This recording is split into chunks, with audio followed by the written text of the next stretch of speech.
Hi hello ಎಲ್ಲರಿಗೂ ನಮಸ್ಕಾರ.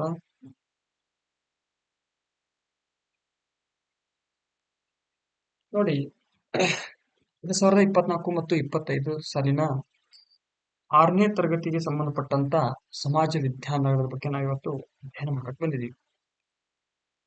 ಇದು ಕರ್ನಾಟಕ ಸರ್ಕಾರ ಅಂದ್ರೆ ಸ್ಟೇಟ್ ಸಿಲೆಬಸ್ ಅಂದ್ರೆ ಕರ್ನಾಟಕ ಸರ್ಕಾರ ನೀಡುವ ಪುಸ್ತಕ ಆಧಾರಿತವಾಗಿರುತ್ತದೆ.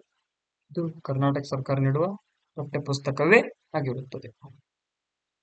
ನೋಡಿ, 1 to 5th ಇಲ್ಲಿವರೆಗೂ 1 to 5th ವರೆಗೂ ನೀವು ಯಾವ ಸಬ್ಜೆಕ್ಟ್ ಓದಿದ್ರಿ? ಇಂಗ್ಲಿಷ್, ಕನ್ನಡ, EVS ಅಂದ್ರೆ ಪರಿಸರ, ಕೆಲವೊಂದು ಸ್ಕೂಲಲ್ಲಿ ಬೇಸಿಕ್ ಹಿಂದಿ, ಇನ್ನೊಂದು ಮ್ಯಾಥ್ಸ್. ಎಸ್, ಇನ್ನು 5ನೇ ಮುಗಿಸ್ಕೊಂಡು 6ನೇ ಬಂದವರಿಗೆ ಇಂಗ್ಲಿಷ್ ಇರ್ತದ. ಎಸ್,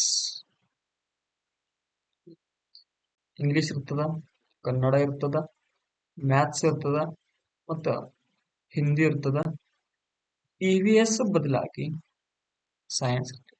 SCINC ಸೈನ್ಸ್ ಇರ್ತದೆ. ಮತ್ತೆ 6ನೇಕ ಇನ್ನೊಂದು ಸಬ್ಜೆಕ್ಟ್ ಆಡ್ ಆಗ್ತದೆ. ಯಾವುದು ಅಂದ್ರೆ ಅದು ಸೋಷಿಯಲ್ ಸೈನ್ಸ್ ಅಂದ್ರೆ ಸಮಾಜ ವಿಜ್ಞಾನ. ಯಾವುದು? ಸಮಾಜ ವಿಜ್ಞಾನ.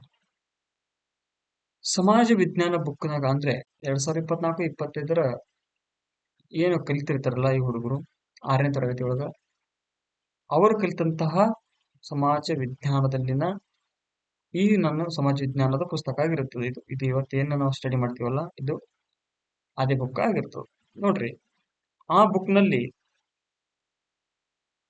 ಸಮಾಜ ವಿಜ್ಞಾನದಲ್ಲಿ ಕಂಡು ಬರುವ ಪರಿವಿಡಿ ಬಗ್ಗೆ ನೋಡ್ರಿ. ಫಸ್ಟ್ ನೋಡ್ಬೇಕಾದ್ರ ಇತಿಹಾಸ ನಾವು ಇಲ್ಲಿ ಏನ್ ಕಲಿತೀವಿ ಅಂತಂದ್ರೆ ಫಸ್ಟ್ ಇತಿಹಾಸದ ಪರಿಚಯ ಮತ್ತು ಆರಂಭಿಕ ಸಮಾಜ. ಎರಡನೇದಾಗಿ ಭಾರತ ನಮ್ಮ ಹೆಮ್ಮೆ. ಮೂರನೇದಾಗಿ ನಮ್ಮ ಹೆಮ್ಮೆಯ ಕರ್ನಾಟಕ. ನಾಲ್ಕನೇದಾಗಿ ವೇದಗಳ ಕಾಲದ ಸಂಸ್ಕೃತಿ ಬಗ್ಗೆ ನೋಡ್ತೀವಿ. ಇನ್ನ 5ನೇದು ಏನ್ ನೋಡ್ತೀವಿ ಅಂದ್ರ ಹೊಸ ಧರ್ಮಗಳ ಉದಯ. 6ನೇದು ದಕ್ಷಿಣ ಭಾರತದ ಪ್ರಾಚೀನ ರಾಜವಂಶಗಳು ಅಂತ ನೋಡ್ತೀವಿ. ಪ್ರಮುಖವಾಗಿ ಸಮಾಜ ವಿಜ್ಞಾನದಲ್ಲಿ ಯಾವ್ಯಾವ ಕಂಡು ಬರ್ತಾವ ಅಂತಂದ್ರ ನೋಡ್ರಿ, ಒಂದ್ ನಿಮಿಷ. ಯಾವ್ಯಾವ ಕಂಡು ಬರ್ತಾವ ಅಂದ್ರ ಒಂದು ಇತಿಹಾಸ, ಪೌರನೀತಿ ಮತ್ತು ಭೂಗೋಳ ವಿಜ್ಞಾನ 6ನೇ ತರಗತಿಗೆ ಸಂಬಂಧಪಟ್ಟಂತ ಬರ್ತದೆ. ಇದ್ರೊಳಗೆ ಯಾವ್ಯಾವ ಇತಿಹಾಸದಾಗ ನೋಡ್ರಿ, ಇತಿಹಾಸದ ಪರಿಚಯ ಮತ್ತು ಆರಂಭಿಕ ಸಮಾಜ, ಭಾರತ ನಮ್ಮ ಹೆಮ್ಮೆ, ನಮ್ಮ ಹೆಮ್ಮೆಯ ಕರ್ನಾಟಕ, ವೇದಗಳ ಕಾಲದ ಸಂಸ್ಕೃತಿ, ಹೊಸ ಧರ್ಮಗಳ ಉದಯ ಮತ್ತು ದಕ್ಷಿಣ ಭಾರತದ ಪ್ರಾಚೀನ ರಾಜವಂಶಗಳ ಬಗ್ಗೆ ನಾವು ಇಲ್ಲಿ ಅಧ್ಯಯನ ಮಾಡ್ತೀವಿ. ಇದು ಇತಿಹಾಸದಲ್ಲಿ ಕಂಡುಬರುತ್ತೆ. ಇನ್ನ ನಂತರ ಪೌರ ನೀತಿಯೊಳಗಂತಂದ್ರೆ ಪೌರ ಮತ್ತು ಪೌರತ್ವ. ಎರಡನೇದಾಗಿ ನಮ್ಮ ಸಂವಿಧಾನ ಅಂದ್ರೆ ಭಾರತದ ಸಂವಿಧಾನ, ಇಂಡಿಯನ್ ಕಾನ್ಸ್ಟಿಟ್ಯೂಷನ್. ಇನ್ನು ಥರ್ಡ್ ನೋಡ್ರಿ, ಪೌರ ನೀತಿಯೊಳಗ ಥರ್ಡ್ ಪ್ರಭುತ್ವದ ಪ್ರಕಾರಗಳು. ಇದು ಯಾವ ಈ ಮೂರು ಯಾವ ಇದು ಪೌರ ನೀತಿಯೊಳಗ ಬರ್ತದೆ. ಇನ್ನ 3ನೇ ಭಾಗ ಅಂದ್ರೆ ಭೂಗೋಳ ವಿಜ್ಞಾನ. ಈ ಭೂಗೋಳ ವಿಜ್ಞಾನದೊಳಗ ಗ್ಲೋಬ್ ಮತ್ತು ನಕಾಶೆಗಳು. ಮತ್ತು ಎರಡನೇದಾಗಿ ಅಂದ್ರೆ ಒಟ್ಟಾರೆ 11ನೇದು ಭೂಮಿಯ ಸ್ವರೂಪ ಬಗ್ಗೆ ನಾವು ಇಲ್ಲಿ ಅಧ್ಯಯನ ಮಾಡಾಯ್ತೀವಿ. ಫಸ್ಟ್ ಭಾಗ ಅಂದ್ರೆ ಯಾವುದು? ಇತಿಹಾಸ. ಇತಿಹಾಸ ಬಗ್ಗೆ ಓದ್ತೀವಿ ಅಂತಂದ್ರೆ ಇತಿಹಾಸದ ಪರಿಚಯ ಗೊತ್ತಿರಬೇಕು. ಎಸ್, ಇತಿಹಾಸದ ಪರಿಚಯ ಮತ್ತು ಆರಂಭಿಕ ಸಮಾಜ. ಇಲ್ಲಿ ನಾವು ಏನು ಪರಿಚಯ ಮಾಡಾಕತ್ತೀವಿ ಅಂತಂದ್ರೆ ಏನ್ ಪರಿಚಯ ಮಾಡ್ತೀವಿ? ಈ ಅಧ್ಯಾಯದಲ್ಲಿ ಇತಿಹಾಸದ ಅರ್ಥವನ್ನು ಪರಿಚಯಿಸಲಾಗಿದೆ. ಇತಿಹಾಸದ ಉಪಯೋಗಗಳನ್ನು ವಿವರಿಸಲಾಗಿದೆ. ಇತಿಹಾಸವನ್ನು ರಚಿಸಲು ಬಳಸಿಕೊಳ್ಳಲಾಗುವ ವಿವಿಧ ಆಧಾರಗಳನ್ನು ಪಟ್ಟಿ ಮಾಡಲಾಗಿದೆ. ಹಾಗೂ ಇತಿಹಾಸ ಕಾಲ ಮತ್ತು ಪ್ರಾಗೈತಿಹಾಸ ಕಾಲಗಳ ನಡುವಿನ ವ್ಯತ್ಯಾಸಗಳನ್ನು ತಿಳಿಸಲಾಗಿದೆ. ಹಳೆಯ ಶಿಲಾಯುಗದ, ಮಧ್ಯ ಶಿಲಾಯುಗ ಮತ್ತು ನವಶಿಲಾಯುಗ ಹಾಗೂ ಲೋಹಗಳ ಯುಗಗಳಲ್ಲಿ ಮಾನವ ಬದುಕಿನ ಉಂಟಾದ ಬದಲಾವಣೆಗಳು ಗುರುತಿಸಲಾಗುತ್ತದೆ. ಬದಲಾವಣೆ ಅಂದ್ರೆ ಏನು ಗೊತ್ತಿರ್ಬೋದು ನಾವು. ಚೇಂಜಸ್ ಅಂದ್ರ ಇತಿಹಾಸದ ಅವಧಿಯಲ್ಲಿ ಅಂದ್ರೆ ಇತಿಹಾಸ ರಚನೆಯಾದ ಅವಧಿಯಲ್ಲಿ ಮಾನವ ಅನುಭವಿಸಿದ ಕಷ್ಟ ಮತ್ತು ಸುಖಗಳಲ್ಲಿ ಅವನಿಗೆ ಕಷ್ಟ ಆಗಿತ್ತು ಅಂತಂದ್ರೆ ಅವನು ಸುಖವನ್ನು ಬೇಡ್ತಾನ, ಅದು ಬದಲಾವಣೆ. ಸುಖ ಆಗಿತ್ತು ಅವನಿಗೆ ಯಾವತ್ತೂ ಸುಖದಲ್ಲಿ ಇರಲ್ಲ, ಅವನಿಗೂ ಕಷ್ಟ ಬರುತ್ತೆ ಅನ್ನೋದಕ್ಕೆ ಇದೊಂದು ಬದಲಾವಣೆಯ ಉದಾಹರಣೆಯಾಗಿರ್ತದೆ.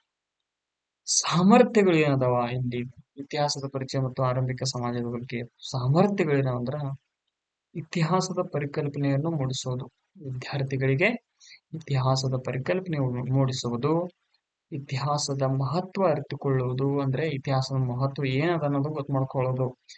ಮೂರನೇದಾಗಿ ಇತಿಹಾಸದ ರಚನೆಯಲ್ಲಿ ಆಧಾರಗಳ ಪಾತ್ರವನ್ನು ತಿಳಿದುಕೊಳ್ಳುವುದು. ಆಧಾರಗಳ ಪಾತ್ರವನ್ನು ತಿಳಿದುಕೊಳ್ಳು ಯಾವಾಗ ಇತಿಹಾಸದ ರಚನೆಯಲ್ಲಿ. ಮತ್ತು ಶಿಲಾಯುಗದ ಹಂತಗಳನ್ನು ಮತ್ತು ಪ್ರಮುಖ ನೆಲೆಗಳನ್ನು ಗುರುತಿಸಲಾಗುವುದು. ನಾಗರಿಕತೆಯ ಬೆಳವಣಿಗೆಯಲ್ಲಿ ಲೋಹಗಳ ಪಾತ್ರ ವಿಶ್ಲೇಷಿಸುವುದು ಅಂದ್ರೆ ಸುಮಾರು 18 ಲಕ್ಷ ವರ್ಷಗಳ ಹಿಂದೆ ಭೂಮಿ ಮೇಲೆ ಜೀವ ಜನಿಸಕ್ಕೆ ಆರಂಭ ಮಾಡ್ತದೆ. ಅಲ್ಲಿಂದ ಇಲ್ಲಿಯವರೆಗೂ ನಡೆದಂತಹ ವಿವಿಧ ನಾಗರಿಕತೆಯಲ್ಲಿನ ಬೆಳವಣಿಗೆ ಮತ್ತು ಈ ಬೆಳವಣಿಗೆಯಲ್ಲಿನ ಲೋಹಗಳ ಪಾತ್ರಗಳು, ಲೋಹಗಳ ಕಬ್ಬಿಣ, ಬಂಗಾರ, ತಾಮ್ರ, ತುಕ್ಕು, ತವರು, ಕಂಚು ಈ ತರ ಬರ್ತಿರ್ತಾವಲ್ಲ, ಇವುಗಳ ಪಾತ್ರ ಏನಿತ್ತು ಅನ್ನೋದು ನಾವಿಲ್ಲಿ ನೋಡ್ಬೇಕಾಗೈತಿ. ಮೊದಲೇನದ ಇತಿಹಾಸದ ಪರಿಕಲ್ಪನೆ, ಇಂಟ್ರೊಡಕ್ಷನ್ ಅಂತಿರ್ತಾರಲ್ಲ, ಹಿಸ್ಟ್ರಿ, ಇಂಟ್ರೊಡಕ್ಷನ್ ಆಫ್ ಹಿಸ್ಟರಿ ಮತ್ತು ಇತಿಹಾಸದ ಮಹತ್ವವನ್ನು ಅರಿತುಕೊಳ್ಳುವುದು. ಇತಿಹಾಸದ ಮಹತ್ವ ಏನದ, ನಮ್ಮ ಪೂರ್ವಿಕರು ನಡೆಸಿದಂತಹ ಅನೇಕ ತಪ್ಪು ಮತ್ತು ಸರಿಯಾದ ನಿರ್ಧಾರಗಳಿಂದ ಅವರು ಕಲಿತಂತಹ ಪಾಠಗಳು ಏನೇನು ಅದರ ಬಗ್ಗೆ ಅಧ್ಯಯನ ಅಂದ್ರೆ ಅರಿತುಕೊಳ್ಳುವುದು.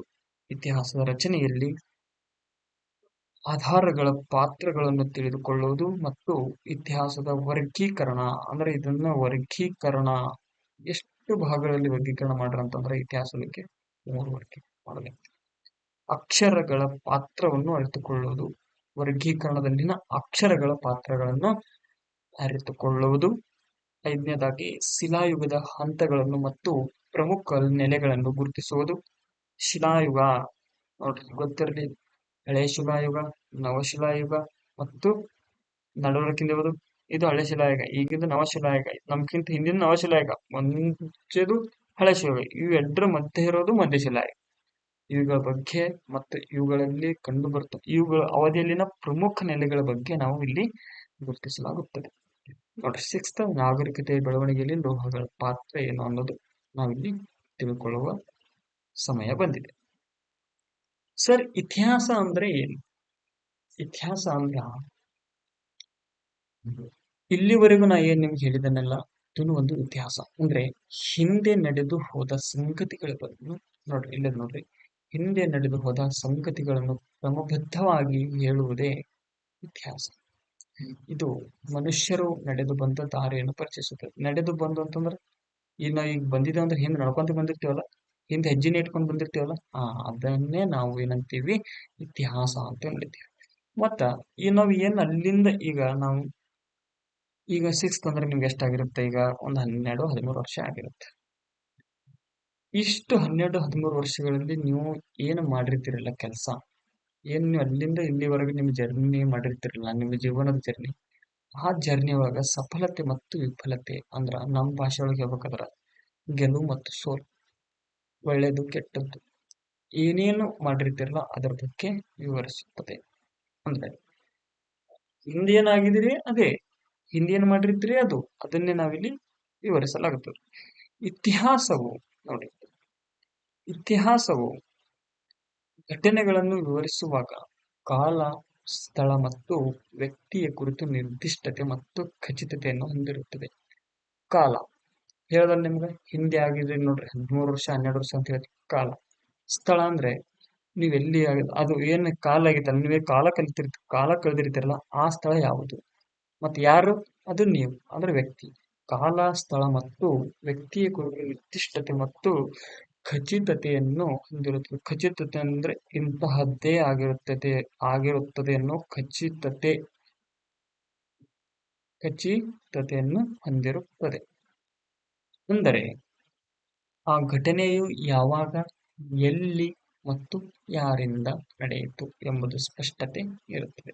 ನೋಡ್ರಿ, ಇನ್ನೇ ಹೇಳಿದ್ ನಿಮಗ ನಿನ್ನಿಂದ. ಯಾವಾಗ ಅಂದ್ರೆ ಯಾವಾಗ, ಅಲ್ಲಿ ನೋಡ್ರಿ ಇಲ್ಲಿ ಯಾವಾಗ 13 ವರ್ಷಗಳ ಹಿಂದ, ನಿಮ್ಮ ಹಿಂದ. ಎಲ್ಲಿ, ನೀವು ಎಲ್ಲಿರ್ತೀರಿ ಅಲ್ಲಿ. ಯಾರಿಂದ, ಅದು ನಿಮ್ಮಿಂದ.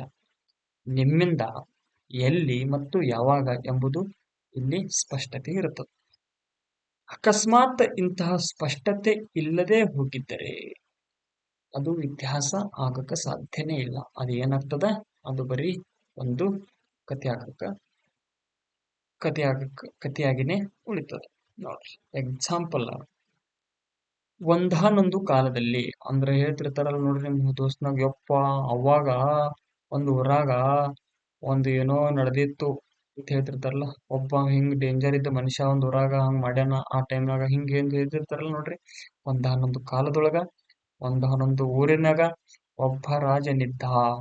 ಅವನೊಂದು ಯುದ್ಧ ಮಾಡಿದ. ಮಾಡಿದ ಅಂತ ಐತಿ ನೋಡು, ಇದು ಇತಿಹಾಸ. ಇತಿಹಾಸ.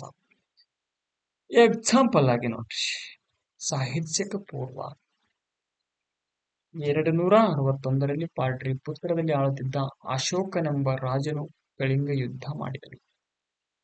ಕಳಿಂಗ ಅಂತ ಬಂದೈತಿ ನೋಡ್ರಿ ಇಲ್ಲಿ. ಕಳಿಂಗ ನೋಡ್ರಿ, ಸಾಹಿತ್ಯಕ ಅಂತಂದ್ರೆ 260 ಅಂತಂದ್ರ ಇದು ಕಾಲ. ಪಾಟಲಿಪುತ್ರ ಎಲ್ಲಿ, ಅಶೋಕ ಯಾರಿಂದ ಅಶೋಕನಿಂದ ಪಾಟಲಿಪುತ್ರದೊಳಗ 261 ಸಾಹಿತ್ಯಿಕ ಪೂರ್ವದಲ್ಲಿ ಏನ್ ನಡೆದಿತ್ತು, ಕಳಿಂಗ ನಡೆದಿತ್ತು. ಇದನ್ನೇ ಹೇಳೋದು ನಾವು ಏನಂತೀವಿ, ಇತಿಹಾಸ ಅಂತ ಹೇಳ್ತೀವಿ. ನಮ್ಗ ಇತಿಹಾಸ ಯಾಕೆ ಬೇಕು ಮಾಸ್ತರ? ಇತಿಹಾಸ ಯಾಕೆ ಬೇಕು ಅಂದ್ರ, ನೀವು ಒಂದು ದಿನ ನಿಮ್ಮ ಮನಿ ಒಳಗ ಒಲಿ ಮುಂದೆ ಕುಂತೀರಿ ಅಂತ ಹೇಳ್ರಿ, ಅಥವಾ ಗ್ಯಾಸಿನ ಹತ್ರ ಇದ್ದೀರಿ ಅಂತ ತಿಳ್ಕೊರಿ. ಒಂದು ಸಲ ನೀವು ಆ ಬೆಂಕಿನ ಮುಟ್ತೀರಿ, ಒಲ್ಯಾಗ ಕೈ ಹಾಕ್ತಿರಿ ಇಲ್ಲ ಗ್ಯಾಸ್ನಾಗ ಕೈ ಹಾಕ್ತಿರಿ. ಏನಾಗ್ತದ, ಕೈ ಸುಡ್ತದಲ್ಲ, ಬೆಂಕಿ ಸುಡ್ತದಲ್ಲ. ಇದುವೇ ಅನುಭವ. ಮತ್ತೊಮ್ಮೆ ನೀವು ಆ ಬೆಂಕಿಯನ್ನು ಅಥವಾ ಜ್ವಾಲೆಯನ್ನು ಮುಟ್ತಿರೇನು ಅಲ್ಲ. ಯಾಕೆ ಹೇಳ್ರಿ, ನಿಮ್ಗ ಈಗಾಗಲೇ ಕೈ ಹಾಕಿರ್ತೀರ ಒಲ್ಯಾಗ ಮತ್ತು ಗ್ಯಾಸಿನೊಳಗ ಕೈ ಹಾಕಿರ್ತಿರಲ್ಲ, ನಿಮಗ ಸುಟ್ಟುದು ಅನುಭವ ಇರ್ತದ. ಅನುಭವ ನೋಡ್ರಿ, ಅನುಭವ ಅಂದ್ರೆ ಹಿಂದೆ ಏನಾಗಿರ್ತದೋ ಅದು ನಿಮಗೆ ಅನುಭವ ಆಗ್ತಿರ್ತದಲ್ಲ. ಹೌದು, ಇದನ್ನೇ ನೆನಪು ಶಕ್ತಿ ಅಂತ ಕರಿತೀವಿ. ನೆನಪು ಅಥವಾ ಜ್ಞಾಪಕ ಶಕ್ತಿ ಇಲ್ಲವೇ ಸ್ಮರಣ ಶಕ್ತಿ ಎಂದು ಕರೆಯುತ್ತೇವೆ. ಒಂದು ವೇಳೆ ಮನುಷ್ಯನಿಗೆ ಸ್ಮರಣ ಶಕ್ತಿ ಇಲ್ಲದೆ ಹೋದರೆ ಏನ ಮಾಡುತ್ತಿದ್ರು ಅಂತ ಕೊಟ್ಟ. ನಿನಗೆ ನೆನಪೇ ಇರ್ತಿರ್ಲಿಲ್ಲ, ಮನುಷ್ಯನಿಗೆ ನೆನಪಿನ ಶಕ್ತಿನೇ ಇರ್ತಿರ್ಲಿಲ್ಲ ಅಂದ್ರೆ ಮನುಷ್ಯ ಏನ್ ಮಾಡ್ತಿದ್ದ ನೋಡ್ರಿ, ಮಾಡಿದ ತಪ್ಪುಗಳನ್ನೇ ಮತ್ತೆ ಮತ್ತೆ ಮಾಡುತ್ತಿದ್ದ. ಅಂದ್ರ ನಿನಗೆ ನೆನಪೇ ಇಲ್ಲ, ಕೈ ಸುಟ್ಟಿರ್ತದ ಅನ್ನೋದು ನೆನಪಿಲ್ಲ ಅಂದ್ರೆ ನೀ ಏನ್ ಮಾಡ್ತಿ, ಮತ್ತ ಕೈ ಸುಡಾಕನೆ ಮೆತ್ತ ಒಯ್ದು ಗ್ಯಾಸಿನೊಳಗೆ ಕೈ ಹಾಕ್ತಿ, ಇಲ್ಲ ಅಂದ್ರೆ ಒಲೆ ಕೈ ಹಾಕ್ತಿ. ನಿನಗೆ ಜ್ಞಾಪಕ ಶಕ್ತಿ ಇತ್ತು ಅಂದ್ರೆ ನೀ ಮತ್ತೊಮ್ಮೆ ಹಾಕ್ತೇನು, ಕೈ ಹಾಕಲ್ಲ. ಯಾಕೆ ಹಾಕಲ್ಲ, ನಿನಗ ಆಲ್ರೆಡಿ ಬೆಂಕಿಯಾಗ ಮತ್ತು ಅಥವಾ ಗ್ಯಾಸಿನ ಮೇಲೆ ಕೈ ಇಟ್ಟಾಗ ನಿನಗೇನಾಗ್ಯದ, ಕೈ ಸುಟ್ಟುದು ಅನುಭವ ಆದ.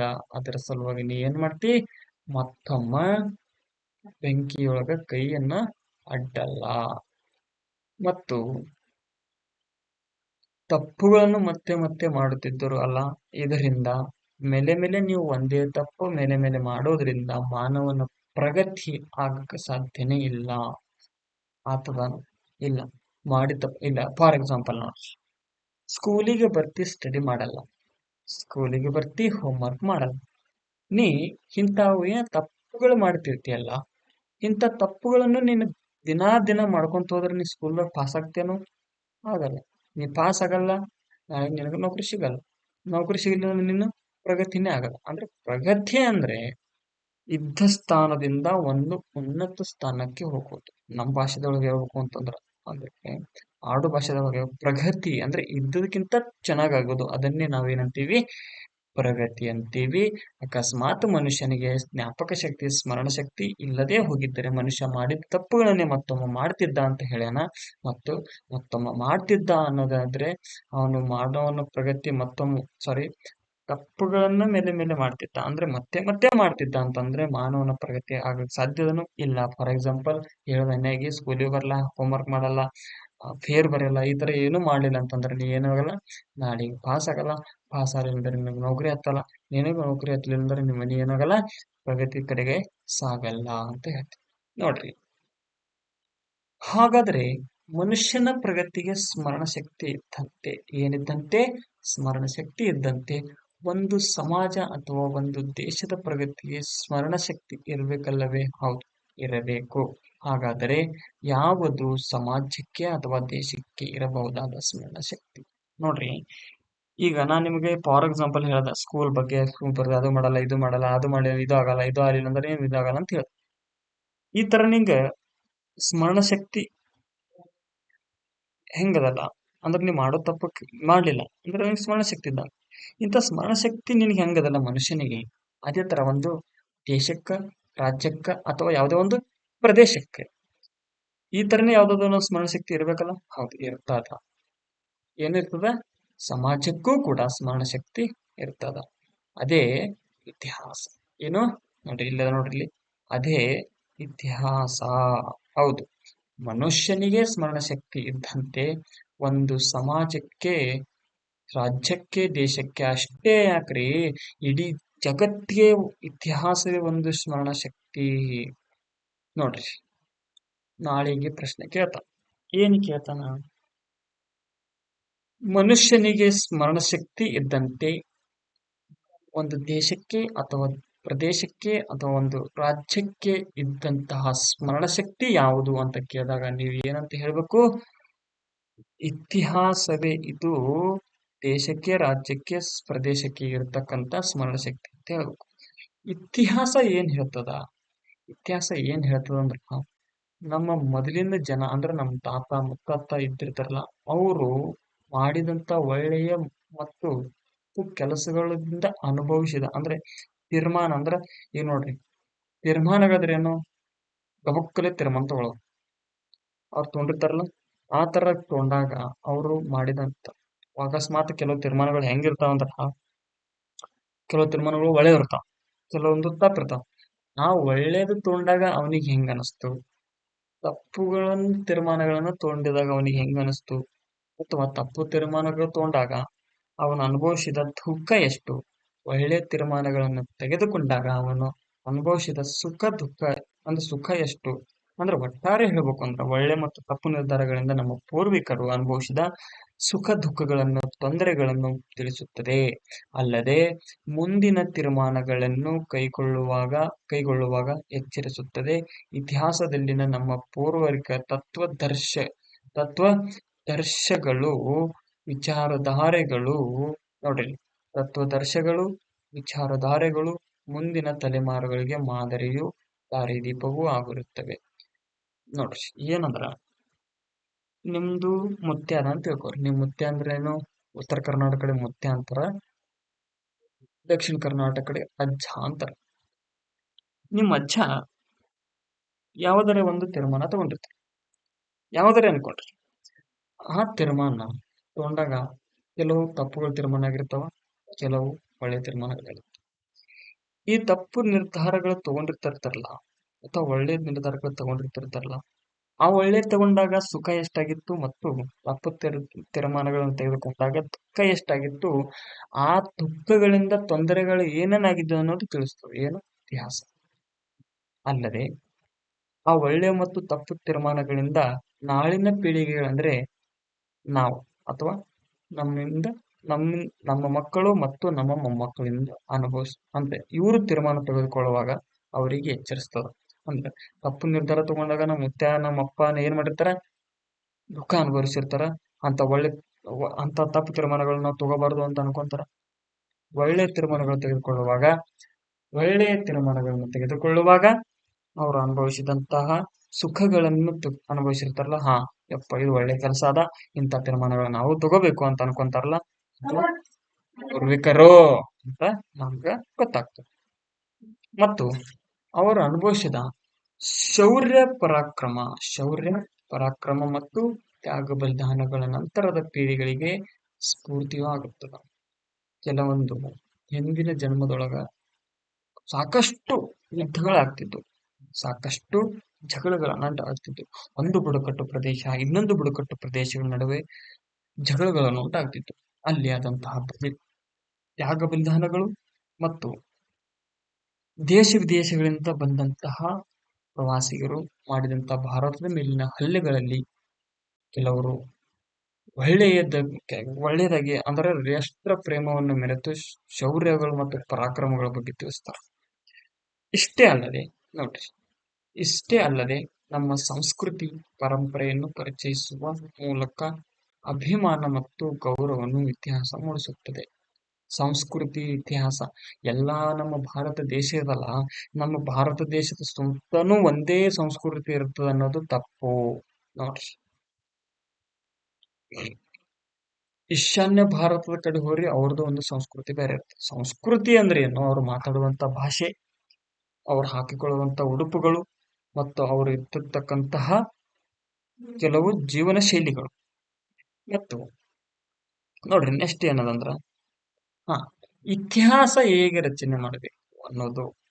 ಇತಿಹಾಸ ಹೆಂಗ್ ರಚನೆ ಮಾಡಬೇಕು, ಇತಿಹಾಸ ನಾವು ಹೆಂಗ್ ರಚನೆ ಮಾಡಬೇಕು ಅನ್ನೋದು ಮೊದಲು ತಿಳಿಸಿಕೊಟ್ಟವ್ರು ಯಾರು? ಗ್ರೀಕರು. ನೋಡ್ರಿ, ಇತಿಹಾಸವನ್ನು ಹೇಗೆ ರಚಿಸಬೇಕು ಎಂಬುದನ್ನು ಮೊದಲು ತಿಳಿಸಿಕೊಟ್ಟವರು ಅಥವಾ ತೋರಿಸಿಕೊಟ್ಟವರು ಯಾರು? ಗ್ರೀಕ್ ದೇಶದವರು. ಹಾಗಾಗಿ ನಾವು ಆದ್ದರಿಂದ ಇತಿಹಾಸದ ಪಿತಾಮಹ ಎಂದು ಕರೆಯಲಾಗುತ್ತದೆ. ಸಾರಿ ಒಂದ್ ನಿಮಿಷ. ಇತಿಹಾಸವನ್ನು ಹೇಗೆ ರಚಿಸಬೇಕು ಎಂಬುದನ್ನು ಮೊಟ್ಟ ಮೊದಲಿಗೆ ತಿಳಿಸಿಕೊಟ್ಟರು ಗ್ರೀಕ್ ದೇಶದ ಹೆರೋಡೋಟಸ್. ಅಂದ್ರ ಗ್ರೀಕ್, ಇದು ಗ್ರೀಕ್. Okay, Greek. ಈ ಗ್ರೀಕಿ ನಾವು ಏನಂತ ಕರಿತೀವಿ ಅಂದ್ರೆ ಇತಿಹಾಸದ ತವರು ಮನೆ ಅಂತ ಕರಿತೀವಿ. ಎದಕ್ಕ? ಗ್ರೀಕ್. ಈ ಗ್ರೀಕ್ ದೇಶದಲ್ಲಿ ಹೆರೋಡೋಟಸ್ ಅನ್ನೋ ಒಬ್ಬ ಸಾಹಿತಿ ಇರುತ್ತೆ. ಈ ಹೆರೋಡೋಟಸ್ ಎಂಬುವನು ಇತಿಹಾಸ ಹೆಂಗ್ ರಚಿಸಬೇಕಂತ ತಿಳಿಸಿಕೊಟ್ಟಂತ ಮೊದಲ ವ್ಯಕ್ತಿ. ಆದ್ದರಿಂದ ಇತಿಹಾಸದ ಪಿತಾಮಹ ಎಂದು ಯಾರನ್ನ ಕರಿತೇವೆ ನಾವು? ಹೆರೋಡೋಟಸ್ ರನ್ನು ಕರೆಯುತ್ತೇವೆ. ನೋಡ್ರಿ, ಇತಿಹಾಸದ ಪಿತಾಮಹ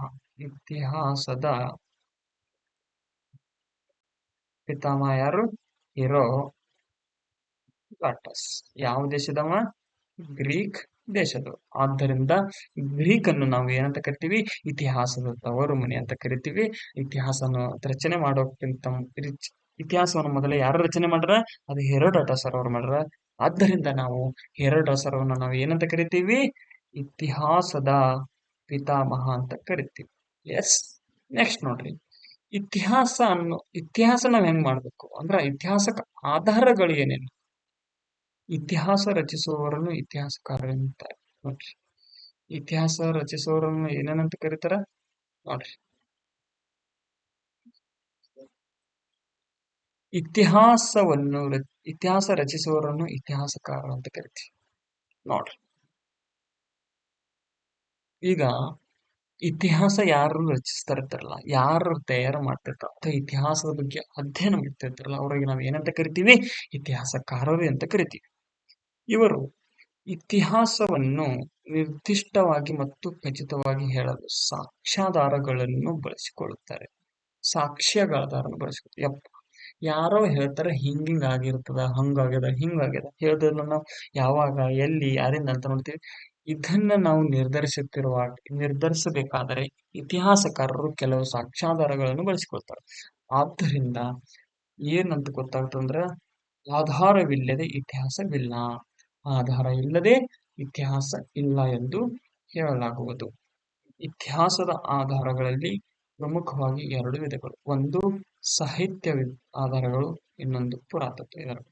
ಸಾಹಿತ್ಯ ಆಧಾರಗಳಲ್ಲಿ ಎರಡು ಪ್ರಕಾರ.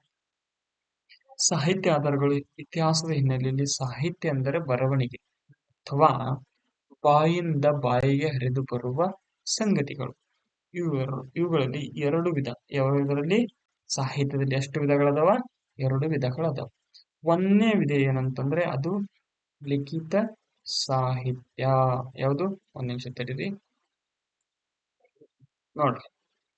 ಒಂದನೇದು ಯಾವುದು? ಒಂದನೇದು ಯಾವ್ದ್ರಿ? ಲಿಖಿತ ಸಾಹಿತ್ಯ. ಎರಡನೇದೇನು? ಮೌಖಿಕ ಸಾಹಿತ್ಯ. ಎರಡನೇದು ಮೌಖಿಕ ಸಾಹಿತ್ಯ. ನೋಡ್ರಿ, ಲಿಖಿತ ಸಾಹಿತ್ಯವನ್ನು ನಾವು ಎರಡು ಪ್ರಕಾರ ಮಾಡ್ತೀವಿ. ನೋಡ್ರಿ, ಎರಡು ಪ್ರಕಾರ ನೋಡ್ರಿ. ಇದು ಒಂದನೇ ಪ್ರಕಾರ, ಇದು ಎರಡನೇ ಪ್ರಕಾರ. ಈ ಒಂದನೇದ್ರೊಳಗ ಮತ್ತೆ ಎರಡು ಪ್ರಕಾರ ಮಾಡ್ತೀವಿ. ಯಾವ್ಯಾವ ಮಾಡ್ತೀವಿ ಅಂತಂದ್ರೆ ಮೌಖಿಕ ಸಾಹಿತ್ಯ ಮತ್ತು ಮೌಖಿಕ ಸಾಹಿತ್ಯವು ಸಾರಿ, ಒಂದ್ ನಿಮಿಷ. ಸಾಹಿತ್ಯದೊಳಗ ಏನೇನ್ ಮಾಡ್ತೀವಿ ಅಂದ್ರ ದೇಶೀಯ ಸಾಹಿತ್ಯ ಮತ್ತು ವಿದೇಶಿ ಸಾಹಿತ್ಯ. ವಿದೇಶಿ ಸಾಹಿತ್ಯ ನೋಡ್ರಿ, ಇಲ್ಲಿ ನೋಡ್ರಿ, ಲಿಖಿತ ಸಾಹಿತ್ಯವನ್ನು ದೇಶೀಯ ಸಾಹಿತ್ಯ ಮತ್ತು ವಿದೇಶಿ ಸಾಹಿತ್ಯಗಳೆಂದು ವಿಂಗಡಿಸಲಾಗಿದೆ. ಅಂದ್ರೆ ದೇಶಿ ಅಂದ್ರೇನು? ನಮ್ಮದು, ನಾವೆಲ್ಲಿರ್ತೀವಲ್ಲ ಅದು ದೇಶಿಯದು. ವಿದೇಶಿ ಸಾಹಿತ್ಯ ಅಂದ್ರೆ ಹೊರಗಿಂದ ಬಂದಂತಹ ಕೆಲವು ವ್ಯಾಪಾರಸ್ಥರು, ಪ್ರವಾಸಿಗರು ಮತ್ತು ಅಂಬಾಸಿಡರ್ ಅಂತ ಕರೀತಿರ್ತಾರೆ, ಗೊತ್ತಾರ? ರಾಯಭಾರಿಗಳು. ಇವರು ರಚಿಸಿರ್ತಕ್ಕಂಥ ಪುಸ್ತಕಗಳನ್ನು ನಾವೇನಂತ, ಅಥವಾ ಸಾಹಿತ್ಯಗಳನ್ನ ನಾವೇನಂತ ಹೇಳ್ತೀವಿ? ವಿದೇಶಿ ಸಾಹಿತ್ಯಗಳೆಂದು ಹೇಳ್ತೀವಿ. ಇನ್ನ ಸಾಹಿತ್ಯಗಳಲ್ಲಿ ಎರಡು ಪ್ರಕಾರ ಹೇಳ್ತೀವಿ. ಯಾವ್ಯಾವ? ಒಂದು ಲಿಖಿತ ಸಾಹಿತ್ಯ, ಒಂದು ಮೌಖಿಕ ಸಾಹಿತ್ಯ. ಲಿಖಿತ ಸಾಹಿತ್ಯದಲ್ಲಿ ಎರಡು ಪ್ರಕಾರ. ಲಿಖಿತ ಸಾಹಿತ್ಯದ ಯಾವ್ಯಾವು? ಒಂದು ದೇಶೀಯ ಸಾಹಿತ್ಯ, ಇನ್ನೊಂದು ವಿದೇಶಿ ಸಾಹಿತ್ಯ. ಇನ್ನ ಎರಡನೇದು ಮೌಖಿಕ ಸಾಹಿತ್ಯವು ಜನಪದ ಗೀತೆ, ಕಥಿ, ಲಾವಣಿ, ಐತಿಹ್ಯ ಮೊದಲಾದವುಗಳನ್ನು ಒಳಗೊಂಡಿರುತ್ತದೆ.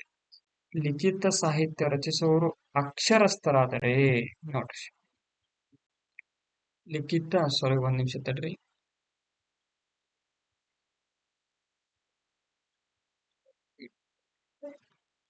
ಲಿಖಿತ ಸಾಹಿತ್ಯ ಅಂದ್ರೆ ಬರಿತಿರ್ತಾರಲ್ಲ, ಇವ್ರು ಬರೆಯೋರು ಯಾರಾಗಿರ್ತಾರೆ? ಹುಷಾರಿ ಅಂದ್ರೆ ಲಿಖಿತ ಅಕ್ಷರಸ್ಥರಾಗಿರ್ತಾರೆ. ಅಂದ್ರೆ ಕಲಿತವ್ರು. ಈಗ ನೀವು ಸ್ಕೂಲ್ ಕಲಿಯಾಕ್ತಿರಿ, ನೀವು ಏನೋ ಒಂದು ದೊಡ್ಡ ಅದು ಇದು ಇದು ಏನಾರ ಬರಿತೀರಿ, ನಾವು ಕೆಲವರು ಭಾಷಣ ಆಗ್ಕೊಂಡಿರ್ತಾರ, ಅವ್ರು ಏನೋ ಬರಿತಿರ್ತಾರಲ್ಲ, ಕತೆ ಕವನ ಏನೋ ಬರೀತಾರಲ್ಲ, ಅವರು ಲಿಖಿತ ಸಾಹಿತ್ಯ ಅಂದ್ರೆ ಬರೆಯೋಸ್ತರು. ಇದು ಅಕ್ಷರಸ್ಥರಾಗಿರ್ತಾರೆ. ಬರೆಯೋರು ಯಾವುದು? ಅಕ್ಷರಸ್ಥರಾಗಿರ್ತಾರೆ. ಮೌಖಿಕ ಸಾಹಿತ್ಯ ನೋಡ್ರಿ, ಮೌಖಿಕ ಸಾಹಿತ್ಯ ಬಾಯಿಂದ ಬಾಯಿಗೆ ಹೇಳ್ತದಲ್ಲ, ಇವ್ರು ಓದೋರ್ ಇರ್ತಾರ. ಓದೋದಿತ್ತಂದ್ರೆ ಅವ್ರ ಯಾಕೆ ಮೌಖಿಕ ಆಗ್ತಿದ್ರು? ಮೌಖಿಕ ಸಾಹಿತ್ಯ ರಚಿಸುವವರು ಅನಕ್ಷರಸ್ಥರಾಗಿರುತ್ತಾರೆ. ಅನಕ್ಷರಸ್ಥರಾಗಿರ್ತಾರ ಅಂತಂದ್ರೆ ಏನು? ಅವರಿಗೆ ಓದಾಕ ಬರೆಯಾಕ ಬರಲ್ಲ ಅಂತ ಅರ್ಥ. ಇದು ಎದ್ರೊಳಗೋಯ್ತು ನೋಡ್ರಿ. ಹೇಳ್ ನಿಮ್ಗೆ ಸಾಹಿತ್ಯ ಆಧಾರಗಳಲ್ಲಿ ಒಂದು ಲಿಖಿತ ಸಾಹಿತ್ಯ, ಇನ್ನೊಂದು ಮೌಖಿಕ ಸಾಹಿತ್ಯ. ಲಿಖಿತ ಸಾಹಿತ್ಯದೊಳಗೆ ಎರಡು ಪ್ರಕಾರ ಅವ್ಯಾವ್ಯಾವು? ಒಂದು ದೇಶೀಯ ಸಾಹಿತ್ಯ, ಇನ್ನೊಂದು ವಿದೇಶಿ ಸಾಹಿತ್ಯ. ಮತ್ತ ಮೌಖಿಕ ಸಾಹಿತ್ಯಗಳಲ್ಲಿ ಜನಪದ ಬರ್ತಾವ, ಲಾವಣಿ ಬರ್ತಾವ, ಕತಿ ಬರ್ತಾವ, ಐತಿಹ್ಯಗಳು ಬರ್ತಿರ್ತಾವ, ಅನೇಕ ಇಂಥವು ಮೊದಲಾದವುಗಳನ್ನು ಒಳಗೊಂಡಿರ್ತಾವ. ಮತ್ತ ಲಿಖಿತ ಸಾಹಿತ್ಯ ರಚಿಸುವವರು ಅಕ್ಷರಸ್ಥರಾಗಿರ್ತಾರೆ, ಅಂದ್ರೆ ಕಲಿತವರು, ಓದೋರು ಆಗಿರ್ತಾರೆ. ಮೌಖಿಕ ಸಾಹಿತ್ಯ ರಚಿಸುವವರು ಇವ್ರು ಏನಾಗಿರ್ತಾರ್ರಿ? ಅನಕ್ಷರಸ್ಥರು ಆಗಿರ್ತಾರೆ. ಇದು ಸಾಹಿತ್ಯದಲ್ಲಿ ಐತಿ. ಇನ್ನೊಂದು ಯಾವುದು? ಪುರಾತತ್ವ ಆಧಾರಗಳು. ನೋಡ್ರಿ, ಮ್ಯಾಗ ಐತಿ ನೋಡ್ರಿ, ನೋಡ್ರಿ ಇದು ಸಾಹಿತ್ಯಗಳು.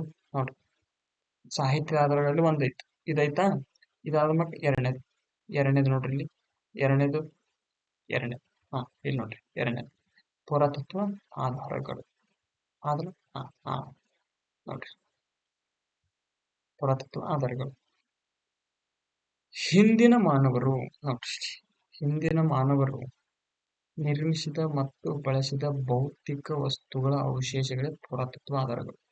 ಈಗ ನಿಮ್ಮ ಮುತ್ಯ, ನಿಮ್ಮ ಆಯಿ, ನಿಮ್ಮ ಮುತ್ಯನ ಅಪ್ಪ ಇವ್ರೇನು ಕೈ ಬಳಸಿರ್ತಿರ್ತಾರಲ್ಲ, ಕೊಡ, ಮಣ್ಣಿನ ಪಾತ್ರೆಗಳು, ಮಣ್ಣಿನ ಕೊಡಗಳು, ಚೂರಿ, ಮತ್ ಕೊಡ್ಲಿಗಳು, ಆಯುಧಗಳು, ಇವು ಏನಾಗ್ತಿರ್ತಾವ.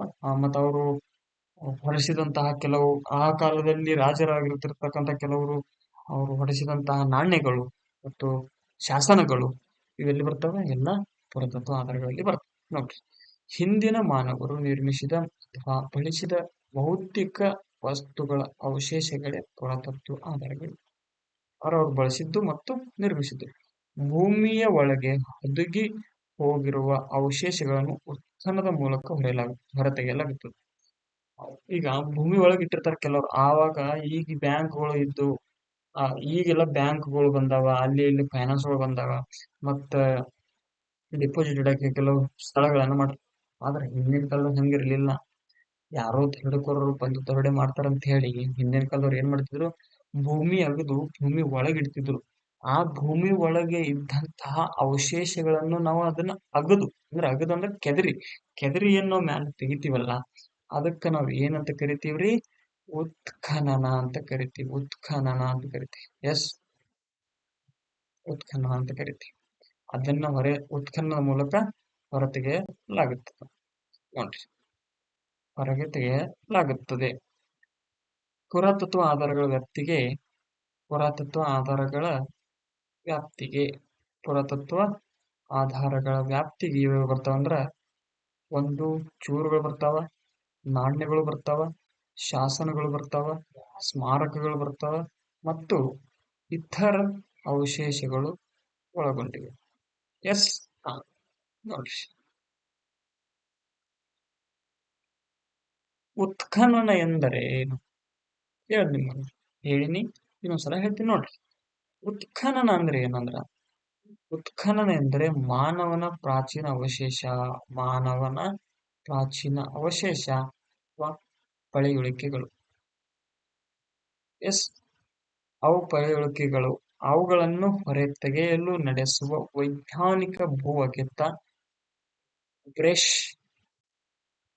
ಕರಣೆ, ಚಾಕು, ಮರದ ದಬ್ಬಗಳಂತ ಮೊನಚಾದ ಸಾಧನಗಳನ್ನು ಬಳಸಿ ನಿಧಾನವಾಗಿ ಮಣ್ಣಿನ ಪದರಗಳನ್ನು ಸರಿಸಿ ಆ ಮಣ್ಣಿನಲ್ಲಿ ಸಿಗುವ ಮಡಿಕೆ ಚೂರುಗಳು, ನಾಣ್ಯಗಳು, ಮಣಿಗಳು, ಹರಳುಗಳು, ಎಲುಬುಗಳು ಮುಂತಾದ ಅವಶೇಷಗಳನ್ನು ಹೊರತೆಗೆಯುವ ಅಧ್ಯಯನಕ್ಕೆ ನಾವು ಏನಂತ ಹೇಳ್ತೀವಿ? ಉತ್ಖನನ ಅಂತ ಕರಿತೀವಲ್ಲ. ನೋಡ್ರಿ, ಇದ್ರೊಳಗ ಇಟ್ಟತನ ಹೇಳಿ ನೋಡ್ರಿ ನಮ್ಗ ಇತಿಹಾಸದ ಆಧಾರಗಳು ಯಾವುವು? ಇತಿಹಾಸದ ಆಧಾರಗಳು ಅಂತ ಹೇಳಿದ್ವಿ. ನೋಡ್ರಿ, ಇದ್ರೊಳಗ ಎರಡು ಪ್ರಕಾರ ಬರ್ತಾವ. ಎರಡು ಪ್ರಕಾರ ರೀ. ಒಂದು ಪುರಾತತ್ವ ಆಧಾರಗಳು, ಇನ್ನೊಂದು ಯಾವುದು? ಇನ್ನೊಂದು ಸಾಹಿತ್ಯ. ನೋಡ್ರಿ, ಸಾಹಿತ್ಯ ಆಧಾರ ನೋಡ್ರಿ, ಸಾಹಿತ್ಯ ಆಧಾರಗಳು ಬರ್ತವೆ.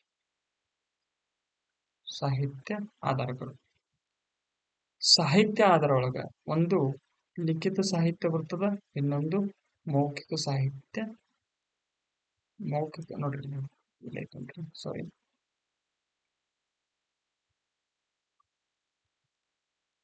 ನೋಡ್ರಿ, ಲಿಖಿತ ಸಾಹಿತ್ಯ ಮತ್ತು ಮೌಖಿಕ ಸಾಹಿತ್ಯ. ಇನ್ನ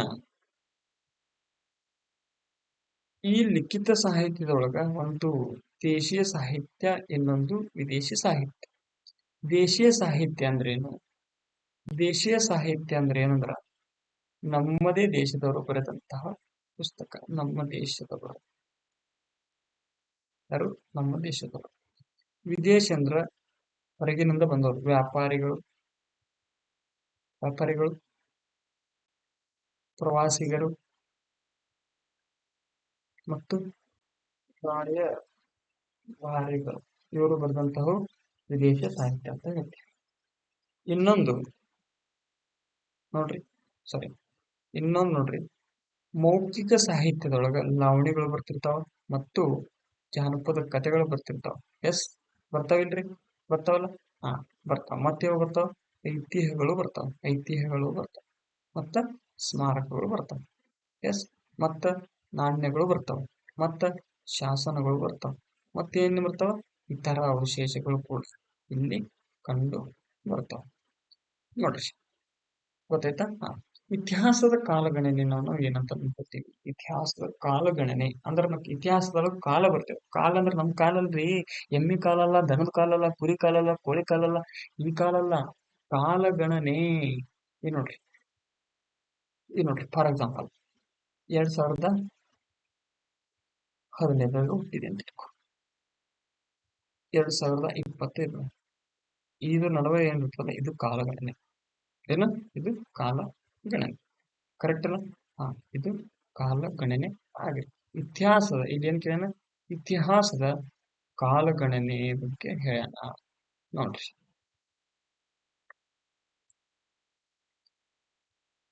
ಕಾಲಗಣನೆಯನ್ನು ಮಹತ್ವಪೂರ್ಣವಾದ ದಿನದಿಂದ ಆರಂಭಿಸಲಾಗುತ್ತದೆ. ಮಹತ್ವಪೂರ್ಣವಾದ ಅದು ಕಾಲಗಣನೆ ಇಲ್ಲಿಂದ ಇಲ್ಲಿಯವರೆಗೆ ಅಂತಿರ್ತಿರಲ್ಲ ನೀವು. ಹಾ, ಇಲ್ಲಿಂದ ಇಲ್ಲಿಯವರೆಗೆ ಅಂದ್ರೆ ಮಹತ್ವಪೂರ್ಣವಾದ ದಿನದಿಂದ ಇಲ್ಲಿವರೆಗೆ ಏನು ಅಂದ್ರೆ ಅಲ್ಲಿಂದ ಸ್ಟಾರ್ಟ್ ಮಾಡ್ತೀವಲ್ಲ ಆ ದಿನದಿಂದ ನಾವು ಆರಂಭಿಸಲಾಗುತ್ತೆ. ಅಂತಹ ಕಾಲಗಣನೆಯನ್ನು ನಾವು ಶಕ ವರ್ಷ ಎನ್ನುತ್ತೇವೆ. ಮತ್ತು ಸಾಹಿತ್ಯಿಕ ಯೇಸು ಕ್ರಿಸ್ತರು ಬದುಕಿದ ಕಾಲಾವಧಿಯ ನಿರ್ದಿಷ್ಟ ವರ್ಷದಿಂದ ಪ್ರಾರಂಭಿಸಲಾಗುತ್ತದೆ. ವಿಜಯನಗರ ಸಾಮ್ರಾಜ್ಯವು ಸಾಹಿತ್ಯಕ 1336ರಲ್ಲಿ ಸ್ಥಾಪನೆಯಾಯಿತು ಎಂದರೆ ಅದು ಸ್ಥಾಪನೆಯಾಗಿ ಯೇಸು ಹುಟ್ಟಿದ ವರ್ಷದಿಂದ 1336 ವರ್ಷಗಳು ಕಳೆದಿವೆ ಎಂದರ್ಥ. ಎಸ್, ಅಂದ್ರೆ ಈಗ ಸಾಹಿತ್ಯಕ ಕಾಲಗಣನೆ ನಾವ್ ಎಲ್ಲಿಂದ ತಗೋತೀವಿ ಅಂದ್ರೆ ಯೇಸು ಕ್ರಿಸ್ತ ಹುಟ್ಟಿದಿಂದ ಇಲ್ಲಿವರೆಗೆ ಅದನ್ನ ನಾವ್ ಏನಂತೀವಿ, ಸಾಹಿತ್ಯಕ ಅಂತ ಕರಿತೀವಿ. ಎಸ್, ಮತ್ತ ಯೇಸು ಹುಟ್ಟಕ್ಕಿಂತ ಮುಂಚಿನ ಕಾಲ ಯಾವುದಾಗಿತ್ತು ಅಂದ್ರೆ ಸಾಹಿತ್ಯಕ ಪೂರ್ವ ಆಗಿತ್ತು. ಫಾರ್ ಎಕ್ಸಾಂಪಲ್ ಅಂದ್ರೆ ಉದಾಹರಣೆಗಾಗಿ ವಿಜಯನಗರ ಸಾಮ್ರಾಜ್ಯ ಸಾಹಿತ್ಯಕ 1336ರಲ್ಲಿ ಸ್ಥಾಪನೆಯಾಯಿತು. ಅಂದ್ರ ಯೇಸು ಕ್ರಿಸ್ತ ಹುಟ್ಟಿ 1336 ವರ್ಷಗಳ ನಂತರ ವಿಜಯನಗರ ಸಾಮ್ರಾಜ್ಯ ಸ್ಥಾಪನೆಯಾಗಿದೆ ಅಂತ ಅರ್ಥ. ಯಾವಾಗ ಯೇಸು ಹುಟ್ಟಿ 1336 ವರ್ಷಗಳ ನಂತರ ವಿಜಯನಗರ ಸಾಮ್ರಾಜ್ಯ ಸ್ಥಾಪನೆಯಾಗಿದೆ ಅಂತ ಅರ್ಥ ಆಗ್ತದೆ. ಮತ್ತ ಕಾಲಗಣನೆಯನ್ನು ಇನ್ನಿತರ ಶಕೆಗಳಲ್ಲಿಯೂ ಮಾಡಲಾಗುತ್ತದೆ. ಒಂದನೇದು ಶಾಲಿವಾಹನ ಶಕೆ, ಗುಪ್ತ ಶಕೆ, ವಿಕ್ರಮ ಶಕೆ, ಹಿಜ್ರಾ ಶಕೆ, ಇನ್ನೂ ಮುಂತಾದ ಶಕೆಗಳಿವೆ. ಸಾಮಾನ್ಯವಾಗಿ ಈಗ ಇತಿಹಾಸದ ನಿರೂಪಣೆಯಲ್ಲಿ ಸಾಮಾನ್ಯ ಶಕೆ ಎಂಬುದು ರೂಢಿಯಲ್ಲಿದೆ. ನಿಮ್ಗೆ ಇನ್ನೊಂದು ಮಾಹಿತಿ ಹೇಳ್ತೀನಿ ಕೇಳ್ರಿ. ಈ ಕ್ಲಾಸ್ ನಾವು ಬರೀ 6th ಕ್ಲಾಸ್ ನೋಡ್ರಿ ಇಷ್ಟೇ ಮಾಡಾಕತ್ತಿದ್ದೀವಿ ಅನ್ನೋದು ನಿಮ್ದು ತಟ್ಟತನ. ಕ್ಲಾಸ್ ನಾವ್ ಯಾಕೆ ಮಾಡಾಕತ್ತೀವಂದ್ರ ಈಗ ನಮ್ಮ ಕರ್ನಾಟಕ ರಾಜ್ಯದಲ್ಲಿ ವಿವಿಧ ಇಲಾಖೆಗಳ ಒಳಗ ಪರೀಕ್ಷೆಗಳ ಮೂಲಕ ನೇಮಕಾತಿಯನ್ನು ಮಾಡಿಕೊಳ್ಳಲಾಗುತ್ತದೆ. ಆ ನೇಮಕಾತಿಯೊಳಗ ಸುಮಾರು ಜನ ಅಂದ್ರೆ ಪರೀಕ್ಷೆಯನ್ನು ಎದುರಿಸುತ್ತಿರುವ ಅಥವಾ ಎದುರಿಸಿದ ವಿದ್ಯಾರ್ಥಿಗಳು ಅಥವಾ ಅಧಿಕಾರಿಗಳು ಹೇಳಿದಂತಹ ಮಾತುಗಳಿಂದ ಏನ್ ಹೇಳ್ತಾರಂದ್ರ ನಮ್ಮ ರಾಜ್ಯದಲ್ಲಿ ಆಗುವ ಸ್ಪರ್ಧಾತ್ಮಕ ಪರೀಕ್ಷೆಯಲ್ಲಿ ಕನಿಷ್ಠ ಅಂದ್ರೆ ಕಂಪಲ್ಸರಿ, ಕನಿಷ್ಠ ಅಥವಾ ಕಂಪಲ್ಸರಿ, ಕನಿಷ್ಠ ಮತ್ತು ಕಂಪಲ್ಸರಿ 5ರಿಂದ 12ನೇ ತರಗತಿಯೊಳಗೆ ಇತಿಹಾಸ ಬುಕ್ ಇರಬೇಕು ಆಗ್ಲಿ, ಸಮಾಜ ವಿಜ್ಞಾನ 1 to 10 6 to 10 ಬರ್ತದೆ. ಓಕೆ ಅದ ನಂತರ PUC ವರೆಗೆ ಹಿಸ್ಟರಿ, ಪೊಲಿಟಿಕಲ್ ಸೈನ್ಸ್, ಜಿಯೋಗ್ರಫಿ, ಹಲವಾರು ವಿಷಯಗಳು, ಸಮಾಜಶಾಸ್ತ್ರ, ಇವೆಲ್ಲ ವಿಷಯಗಳನ್ನು ನಾವು ಕಡ್ಡಾಯವಾಗಿ ಓದಲೇಬೇಕು. ಇವು ಏನ್ ನೀವು ಓದ್ತಿರಲ್ಲ, ನೀವು ಎದುರಿಸುತ್ತಿರುವ ವಿವಿಧ ಇಲಾಖೆಗಳಲ್ಲಿನ ಪ್ರಶ್ನೆ ಪತ್ರಿಕೆಗಳಲ್ಲಿ ನೀವು ಮಿನಿಮಮ್ ಒಂದು 70% ಅಷ್ಟು ಇಲ್ಲಿಂದ ಕ್ವಶನ್ ಎಲ್ಲಿ ತಂದು ಎಲ್ಲಿಂದ ತಂದು ಈ ಬುಕ್ಗಳಿಂದಾನೆ ತಂದು ಅಂದ್ರೆ 6ರಿಂದ 12ನೇ ತರಗತಿಯವರೆಗಿನ ಕರ್ನಾಟಕ ಸರ್ಕಾರ ನೀಡುವ ಪುಸ್ತಕಗಳನ್ನು ನೀವು ಏನಾದ್ರು ಅಧ್ಯಯನ ಮಾಡಿದ್ರ ಸ್ಪರ್ಧಾತ್ಮಕ ಪರೀಕ್ಷೆಯನ್ನು ಎದುರಿಸೋದು ತುಂಬಾ ಸುಲಭ ಅಂತ ನಾನು ಅಷ್ಟೇ ಹೇಳಲ್ಲ. ಯಾರು ಹೇಳ್ತಾರಂದ್ರ ಪರೀಕ್ಷೆಯನ್ನು ಎದುರಿಸಿ ಪಾಸ್ ಮಾಡಿ ಈಗಾಗಲೇ ಇರುವ ಅಧಿಕಾರಿಗಳು ಹೇಳ್ತಾರ, ಮತ್ತು ಪರೀಕ್ಷೆಗೆ ಹೋಗಿ ಅಥರ್ಸ್ ಬುಕ್ಕ ಓದಬಾರ್ದು ಅಂತಲ್ಲ, ಬರೀ ಅಥರ್ಸ್ ಬುಕ್ಕದವ್ರ ಮ್ಯಾಗೆ ಡಿಪೆಂಡ್ ಆಗಿರ್ತಾರ ನೋಡು. ಅವರು ಹೇಳ್ಯಾರ, ಏನ್ ಹೇಳ್ಯಾರ ಅಂದ್ರ, ಯಪ್ಪ ನಮ್ ಸರ್ ಹೇಳ್ತಾರ, ನಮ್ಮ ಅಣ್ಣ ಹೇಳ್ತಿದ್ದ, 6th PUC ಸೆಕೆಂಡ್ ಇಯರ್ ವರೆಗೂ ನೀ ಕರ್ನಾಟಕ ಸರ್ಕಾರ ನೀಡುವ ಪಠ್ಯ ಪುಸ್ತಕಗಳನ್ನು ಅಧ್ಯಯನ ಮಾಡಿದರೆ ನೀವು ಪರೀಕ್ಷೆ ಒಳಗೆ ಏನಾಗ್ತಿ, ಸಕ್ಸಸ್ ಆಗ್ತಿ ಅಂತ ಹೇಳಿದ್ರು ಅಂತ ಎಷ್ಟೋ ಜನ ಹೇಳ್ತಾರ. ನಾನು ಹೇಳಿ, ಹಾ ಇರ್ಲಿ, ನಾವು ಇಲ್ಲಿ ಬಂತು ನೋಡ್ರಿ, ಏನ್ ಬಂತಂದ್ರ, ಏನ್ ಬಂತಲ್ಲಿ, ಹಾ ಏನ್ ಬಂತಂದ್ರ ಒಂದು ಶಾಲೆ ವಾಹನ ಬಂತು. ಶಾಲೆ ವಾಹನ ಶಕೆ ಆರಂಭಿಸಿದವರು ಅಂದ್ರೆ ದಕ್ಷಿಣ ಭಾರತದ ಮೊದಲ ಸಾಮ್ರಾಜ್ಯ ಶಾತವಾಹನ ಸಾಮ್ರಾಜ್ಯ. ಶಾತವಾಹನ ಸಾಮ್ರಾಜ್ಯದಲ್ಲಿ ಗೌತಮಿ ಪುತ್ರ ಶಾತಕರ್ಣಿ ಇದ್ದ. ಯಾರು? ಗೌತಮಿ ಗೌತಮಿ ಪುತ್ರ ಶಾತಕರ್ಣಿ. ಈ ಗೌತಮಿ ಪುತ್ರ ಶಾತಕರ್ಣಿನೇ ಶಾಲಿವಾಹನ ಶಕೆ ಆರಂಭಿಸ್ತಾನೆ. ಇಲ್ಲಿ ನೋಡ್ರಿ, ಇದು ಫಸ್ಟ್ ಅಂತ ಇಟ್ಕೊಡ್ರಿ. ಸೆಕೆಂಡ್ ಗುಪ್ತ ಶಕೆ ನೋಡ್ರಿ, ಈ ಬರ್ಕೋರಿ. ನೀವು ಬರೀ ಪಾಠ ಮಾಡಾಕತ್ತಾರ ಅಷ್ಟೇ ಕೇಳ್ಕೊಂಡು ಸುಮ್ಕೊಂಡ್ರು ಅಂತ ಅನ್ಕೋಬೇಡ್ರಿ, ಬರ್ಕೋರಿ. ಬರ್ಕೋದ್ರಿಂದ ಏನಾಗ್ತದಂದ್ರ ನಿಮ್ಗ ನೆನಪಿನ ಶಕ್ತಿ ಹೆಚ್ಚಿಗೆ ಆಗಾಕತ್ತದ ಮತ್ತು ಇಂಟ್ರೆಸ್ಟ್ ಬರ್ತದೆ. ಓದೋದ್ರ ಮ್ಯಾಗ ಬರೆಯೋದ್ರ ಮ್ಯಾಗ ಏನಾಗ್ತದ, ಇಂಟ್ರೆಸ್ಟ್ ಬರಕ್ಕೆ ಆರಂಭ ಆಗ್ತದೆ. ಮತ್ತು ಇವು ಬರ್ಕೊಳ್ಳೋದ್ರಿಂದ ನಾಳಿನ ನೀವು, ಈಗ ನೋಡ್ರಿ, ಯಾರು ಸ್ಕೂಲ್ ಕಲಿಬೇಕಂತಂದ್ರೆ ನಾವು ಬರೀ ಕಲಿತಾ ಇರ್ಬೇಕು ಅಂತ ಯಾರು ಕಲಿಯಲ್ಲ. ನಾಳೆ ಯಾವ್ದಾರ ಒಂದು ನೌಕರಿ ಪಡ್ಕೋಬೇಕು, ನಮ್ಮ ಅವಪ್ಪನ ಚೆನ್ನಾಗಿ ನೋಡ್ಕೋಬೇಕು ಅನ್ನೋದು ಕನಸು ಕಟ್ಕೊಂಡು ಎಷ್ಟೋ ನಮ್ಮ ಜನ ಅದರ ಇಲ್ಲಿ ನಮ್ಮ ಕರ್ನಾಟಕದೊಳಗೆ. ನೀವು ಏನ್ ನಾಳೆ ನೀವು ಸ್ಪರ್ಧಾತ್ಮಕ ಪರೀಕ್ಷೆ ಕೊಡ್ತಿರಲ್ಲ, ಆ ಟೈಮಿನೊಳಗೆ ಇಲ್ಲಿನ ಯೂಸ್ ಆಗ್ತದೆ. ಅದಕ್ಕಂತಾನೆ ನಾನು ಬರೀ 6th ಇಟ್ಕೊಂಡಷ್ಟೇ ಪಾಠ ಮಾಡ್ತಿಲ್ಲ. ಎಲ್ಲರಿಗೂ ಸ್ಪರ್ಧಾತ್ಮಕ ಪರೀಕ್ಷೆಯನ್ನು ಎದುರಿಸುತ್ತಿರುವ ಎಲ್ಲಾ ವಿದ್ಯಾರ್ಥಿಗಳ ಗಮನದಲ್ಲಿ ಇಟ್ಟುಕೊಂಡೇ ನಾನು ಇದನ್ನ ಪಾಠ ಮಾಡಾಕತ್ತೀನಿ. ನೋಡ್ರಿ, ಇಲ್ಲಿ ಶಾಲಿವಾಹನ ಶಕೆ ಯಾರು ಆರಂಭಿಸಿದ್ರು ಅಂತ ಹೇಳಿದ್ದ, ಗೌತಮ ಪುತ್ರ ಶಾತಕರ್ಣಿಯನ್ನು ಸ್ಟಾರ್ಟ್ ಮಾಡಿದ್ದ ಅಂತ ಹೇಳಿದ. ಗುಪ್ತ ಶಕೆ ಯಾರು ಮಾಡಿದ್ರು ಅಂದ್ರ 1ನೇ ಚಂದ್ರಗುಪ್ತ. ಯಾರು? 1ನೇ ಚಂದ್ರಗುಪ್ತ. ಯಾವಾಗ ಮಾಡಿದ್ದ ಅಂದ್ರೆ ಇದು ಕ್ರಿಶಕ 320 ಮಾಡಿದ್ದ. ಎಸ್. ವಿಕ್ರಮ ಶಕೆ ಇದು ಯಾರು ಮಾಡಿದ್ರು ಅಂದ್ರೆ 1076 ಒಳಗೆ ಯಾರು ಮಾಡಿದ್ರು ಅಂದ್ರ ಕಲ್ಯಾಣಿ ಚಾಲುಕ್ಯರ 6ನೇ ವಿಕ್ರಮಾದಿತ್ಯ ಮಾಡಿದ್ದ. ಇವಾಗ ಅವ ಪಟ್ಟಕ್ಕೆ ಬಂದಿದಂತ ಅಂದ್ರೆ ಇವನಿಗೆ ಪಟ್ಟಾಭಿಷೇಕ ಆಗಿತ್ತಂತ. ಅವಾಗ ಬಂದಿರ್ತ ನೋಡು, ಆ ಬಂದಿದ ನೆನಪಿಗಾಗಿ ಅವ ಏನ್ ಆರಂಭ ಮಾಡ್ತಾನ, ವಿಕ್ರಮ ಶಕೆ ಮಾಡಿದ್ದ. ಹಿಜ್ರಾ ಶಕೆ ನೋಡ್ರಿ, ಹಿಜ್ರಾ ಶಕೆ ಬಹಳ ಮಹತ್ವದ, ಸ್ಪರ್ಧಾತ್ಮಕ ಪರೀಕ್ಷೆ ಬಹಳ ಮಹತ್ವದ.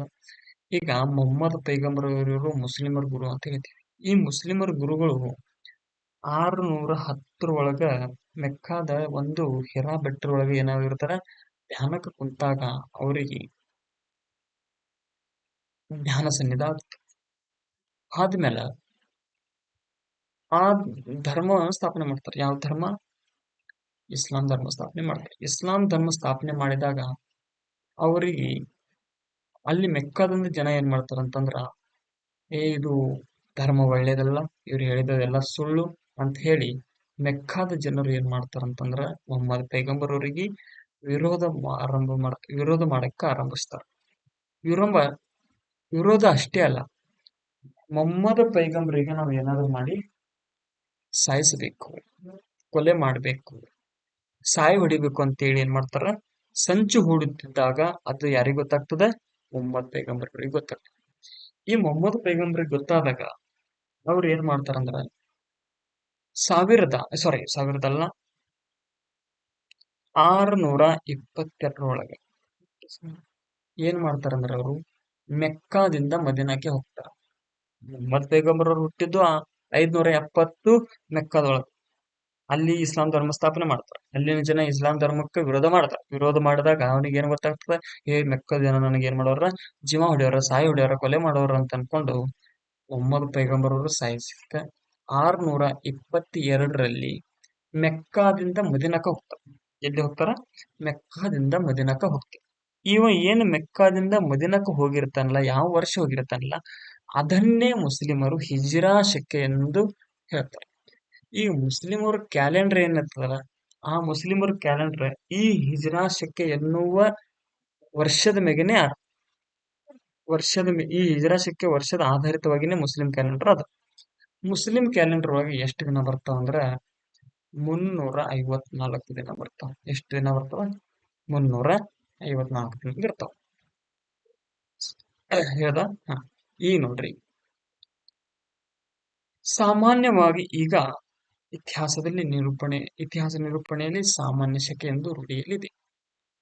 ಒಂದು ಶತಮಾನವೆಂದರೆ 100 ವರ್ಷಗಳು. ಎಷ್ಟು? ಒಂದು ಶತಮಾನ ಅಂದ್ರೆ ಎಷ್ಟು ವರ್ಷ? 100 ವರ್ಷ. ಅಂದ್ರೆ ಒಂದು ಶತಮಾನ ಅಂದ್ರ ಇಲ್ಲಿಂದ ಇಲ್ಲಿವರೆಗೂ ಏನದು? 1ನೇ ಶತಮಾನ. 100ರಿಂದ 200ರವರೆಗೆ ಇದು 2ನೇ ಶತಮಾನ. 200ರಿಂದ 300ರವರೆಗೆ ಇದು ಎಷ್ಟನೇ ಶತಮಾನ? 3ನೇ ಶತಮಾನ. 300ರಿಂದ 400ರವರೆಗೆ ಇದು ಯಾವ ಶತಮಾನ? 4ನೇ ಶತಮಾನ. ಇದೇ ಕೊಟ್ಟನಿಲ್ಲ. ಒಂದು ಶತಮಾನ ಅಂದ್ರ 100 ವರ್ಷಗಳು. ನೋಡ್ರಿ, ಒಂದು ಶತಮಾನ ನೋಡ್ರಿ, 100 ವರ್ಷನೇ ಅದಲ್ಲ. ಹಾ.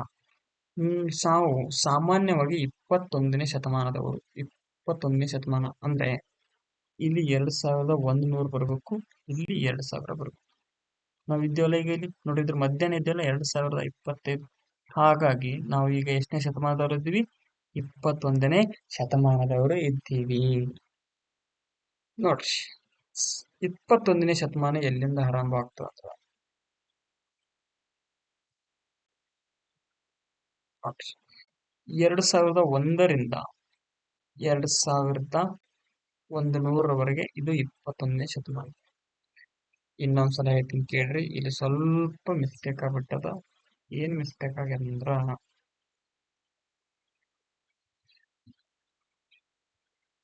ನೋಡ್ರಿ, 1ರಿಂದ 100ರವರೆಗೆ 1ನೇ ಶತಮಾನ. 101ರಿಂದ 200ರವರೆಗೆ 2ನೇ ಶತಮಾನ. 201ರಿಂದ 300ರವರೆಗೆ 3ನೇ ಶತಮಾನ. 301ರಿಂದ 400ರವರೆಗೆ 4ನೇ ಶತಮಾನ. 401ರಿಂದ 500ರವರೆಗೆ 5ನೇ ಶತಮಾನ. 501ರಿಂದ 600ರವರೆಗೆ 6ನೇ ಶತಮಾನ. 2001ರಿಂದ 2100ರವರೆಗೆ ಎಷ್ಟನೇ ಶತಮಾನ? ಇದು 21ನೇ ಶತಮಾನ. ಮಧ್ಯದಲ್ಲಿ 2025 ಅದಲ್ಲ, ನಾವು 2025 ಇದ್ದೇವಂತಾನೆ. ಈಗ ಎಷ್ಟನೇ ಶತಮಾನ ನಡೆದ? 21ನೇ ಶತಮಾನ ನಡೆದ. ಚಟುವಟಿಕೆ ಕಾಲಗಣನೆ ವಿಚಾರದಲ್ಲಿ ಶಕೆಗಳ ಹೆಚ್ಚಿನ ವಿವರವನ್ನು ಅಂತರ್ಜಾಲದಿಂದ ಸಂಗ್ರಹಿಸಿ ಪಟ್ಟಿ ಮಾಡಿ. Next ಮಾಡಿ. Next ನೋಡ್ರಿ, ಯೇಸು ಬದುಕಿನ ಕಾಲ. ನೋಡ್ರಿ,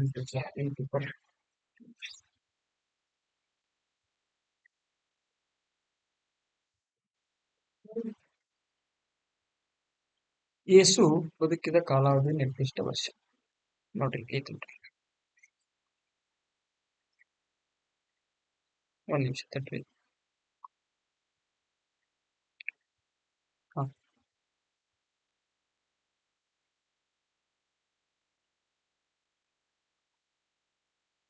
ಸಾರಿ, ಒಂದ್ ನಿಮಿಷ ತಡ್ರಿ.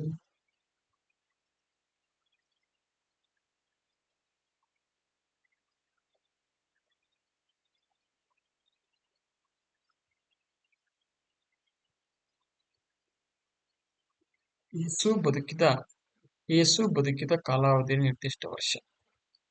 ನೋಡ್ರಿ, ಇಲ್ಲಿಂದ ಹಿಂದೆ ಏನು ಸಾಹಿತ್ಯಕ ಪೂರ್ವ ಅಂತ ಹೇಳಿದ್ದು. ಅಂದ್ರೆ ಇಲ್ಲಿ ಹುಟ್ಟ್ಯಾನ ಅಂದ್ರೆ ಈ ಕಡೆ ಬಂದೇವು ಅಂದ್ರೆ ಸಾಹಿತ್ಯಕ ಅಂದ್ರೆ ಸಾಮಾನ್ಯ ಶಕ. ಇಲ್ಲಿಂದ ಹಿಂದೆ ಬಂತಂದ್ರ ಅದು ಸಾಮಾನ್ಯ ಶಕ ಪೂರ್ವ. ಸಾಮಾನ್ಯ ಶಕ ಪೂರ್ವ. ಇದು ಶಕ, ಇದು ಶಕ, ಇದು ಪೂರ್ವ. ಶಕ ಪೂರ್ವ, ಇದು ಶಕ ಪೂರ್ವ. ಇದು ಬರೀ ಅಷ್ಟೇ ಶಕ. ಇಲ್ಲಿ ಹುಟ್ಟ್ಯಾನ. ಇಲ್ಲಿಂದ 1ನೇ ಶತಮಾನ, 2ನೇ ಶತಮಾನ, 3ನೇ ಶತಮಾನ. ಇದು ಶಕ ವರ್ಷ, ಸಾಮಾನ್ಯ ಶಕ ವರ್ಷ. ಇದಕ್ಕಿಂತ ಮುಂಚೆ ಹೆಂಗಿರ್ತಿತ್ತು ಅಂದ್ರ 2 ಮುಗಿದ್ಮ್ಯಾಗ 1 3 ಆತಿತ್ತು. ಹಿಂಗ್ ಹೋತಿತ್ತು. ಹಿಂಗ 2ನೇ ಶತಮಾನ, ಈಗ ಅದಕ್ಕಿಂತ ಹಿಂದ 3ನೇ ಶತಮಾನ, ಅದಕ್ಕಿಂತ ಹಿಂದ 4ನೇ ಶತಮಾನ, ಅದಕ್ಕಿಂತ ಹಿಂದ 5ನೇ ಶತಮಾನ, ಹಿಂಗಿರ್ತಿತ್ತು. ಹಿಂದೆ ಹೋಗೋದು ಒಂದಾಗನ 2, ಎರಡಾಗನ ಮುಂದೆ, ಆ ಕಡೆ ಹಿಂದೆ ಹೋಗೋದು ಅದು ಸಾಮಾನ್ಯ ಶಕ ಪೂರ್ವ. ಒಂದಾಗನ 2, 3, 4, 5 ಹಿಂಗ್ ಬರ್ತಿರ್ತದಲ್ಲ, ಅದು ಎಷ್ಟನೇ ಶತಮಾನ? ಅದು ಸಾಮಾನ್ಯ ಶಕ ಅಂತ ಗೊತ್ತಾಗ. ನೋಡ್ರಿ,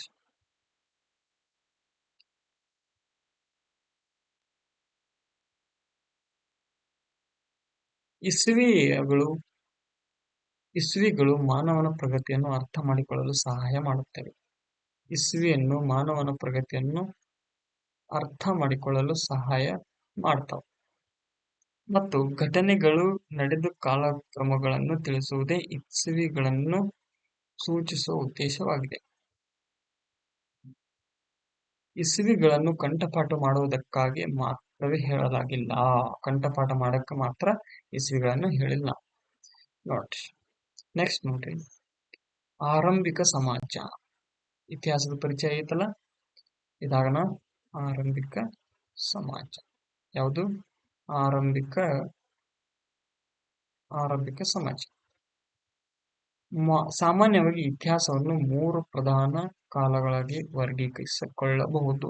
ಅವುಗಳೆಂದರೆ, ಒಂದು ಪ್ರಾಗೈತಿಹಾಸಿಕ ಕಾಲ, ಎರಡನೇದು ಪೂರ್ವಭಾವಿ ಇತಿಹಾಸ ಕಾಲ, ಇನ್ನೊಂದು ಇತಿಹಾಸ ಕಾಲ. ಇಂಗ್ಲಿಷ್ ನೊಳಗೆ ಹೇಳ್ಬೇಕಂದ್ರೆ pre historic period, proto historic period, historic period. ಇದು ಪ್ರೋಟೋ ಹಿಸ್ಟ್ರಿಕ್, ಇದಕ್ಕೆ ನಾವು ಎಂತ ಕರಿತೀವಿ? ಹಿಂಗೂ ಕರಿಬೋದು, ಪ್ರೋ ಹಿಸ್ಟ್ರಿ ಅಂತ ಕರಿಬೋದು. ಪ್ರೋ ಹಿಸ್ಟ್ರಿ ಅಂತ ಕರಿಬೋದು. ಇದನ್ನ ಪ್ರೀ ಹಿಸ್ಟೋರಿ ಅಂತ ಹೇಳ್ಬೋದು. ಪ್ರೀ ಹಿಸ್ಟ್ರಿ ಅಂತ ಹೇಳ್ಬೋದು. ಇದು ಬರೀ ಹಿಸ್ಟ್ರಿ ಅಂತ ಕರೆದ್ರು ಓಕೆ. ನೋಡ್ರಿ,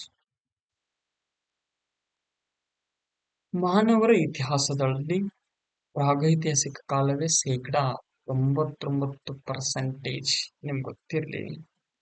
ಮಾನವನ ಪ್ರಗತಿಯೊಳಗೆ ಅಂದ್ರೆ ಮಾನವನ ಇತಿಹಾಸದಲ್ಲಿ ಪ್ರಾಗೈತಿಹಾಸಿಕ ಕಾಲವೇ 99.9% ಕಾಲಾವಧಿನ ಒಳಗೊಂಡವ.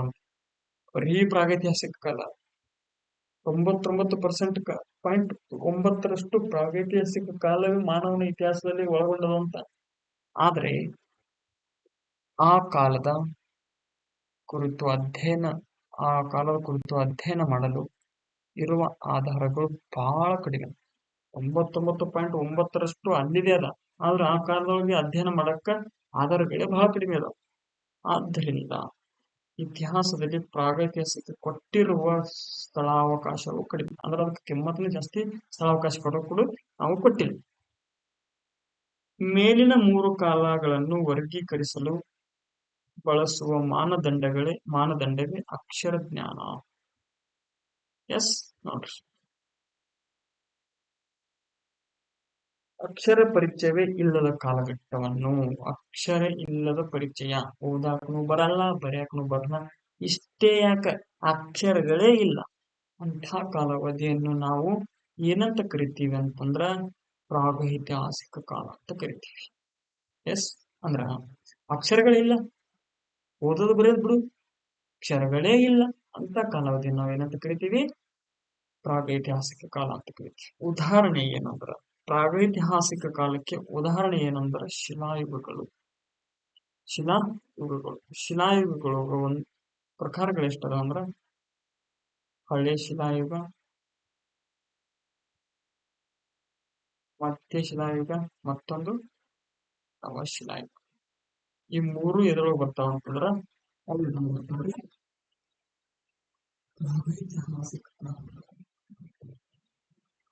ಇದ್ರಾಗ ಪ್ರಾಗೈತಿಹಾಸಿಕ ಕಾಲೊಳಗ ಬರ್ತಾವ.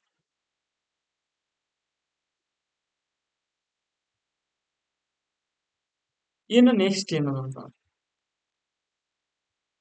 ಯಾವುದೋ ಒಂದು ಕಾಲದಲ್ಲಿ ಅಕ್ಷರಗಳ ತಿಳುವಳಿಕೆ ಇದ್ದು ಅವುಗಳನ್ನು ಇಂದು ಓದಲು ಸಾಧ್ಯವಿಲ್ಲದಿದ್ದರೆ, ಅಕ್ಷರಗಳ ತಿಳುವಳಿಕೆ ಇದ್ದು ಅವುಗಳನ್ನು ಓದಲು ಸಾಧ್ಯವಾಗಿರದಿದ್ದರೆ ಆ ಕಾಲಘಟ್ಟವನ್ನು ಪೂರ್ವಭಾವಿ ಇತಿಹಾಸ ಕಾಲ ಎಂದು ಕರೆಯಲಾಗುವುದು. ಉದಾಹರಣೆಗಾಗಿ ಹರಪ್ಪ ನಾಗರಿಕತೆಯ ಕಾಲ. ಏನಂದ್ರ, ಯಾವುದೋ ಒಂದು ಕಾಲದೊಳಗ ಅಕ್ಷರಗಳಿದ್ದು ಅಕ್ಷರಗಳನ್ನು ನಮಗ ಓದಾಕೆ ಬರಲ್ಲ, ಅಕ್ಷರಗಳದಾವ ಆದ್ರೆ ಏನದ ಓದಾಕೆ ಬರಲ್ಲ. ಇಂಥ ಕಾಲಘಟ್ಟ ನಾವು ಏನಂತ ಕರಿತೀವಿ?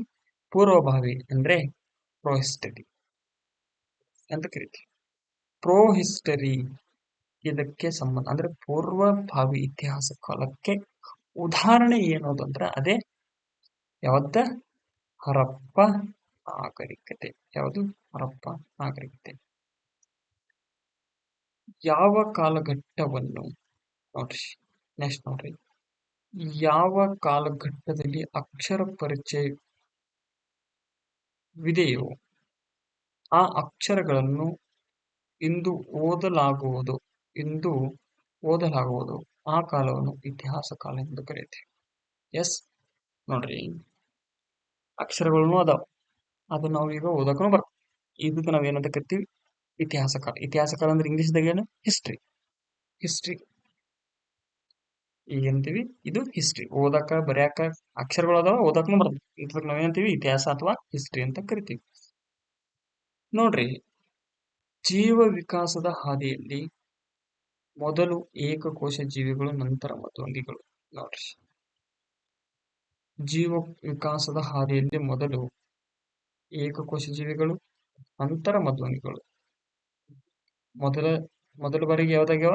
ಏಕಕೋಶ ಜೀವಿಗಳು, ಆಮ್ಯಾಗ ಮಧ್ವಂಗಿಗಳು, ಮೀನುಗಳು, ಸಸ್ಯ, ಕೀಟ, ಉಭಯವಾಸಿಗಳು, ರೆಕ್ಕೆಗಳು, ಕೀಟ ಸರೀಸೃಪ, ಪಕ್ಷಿಗಳು, ಸಸ್ತನಿಗಳು, ಹೂ ಬಿಡುವ ಸಸ್ಯ ಮತ್ತು ಹುಲ್ಲು, ವಾನರ, ದೀಪಾದಿಗಳು ವಿಕಾಸ ಹೊಂದಿದವು. ಸುಮಾರು 18 ಲಕ್ಷದ ನೋಡ್ರಿ,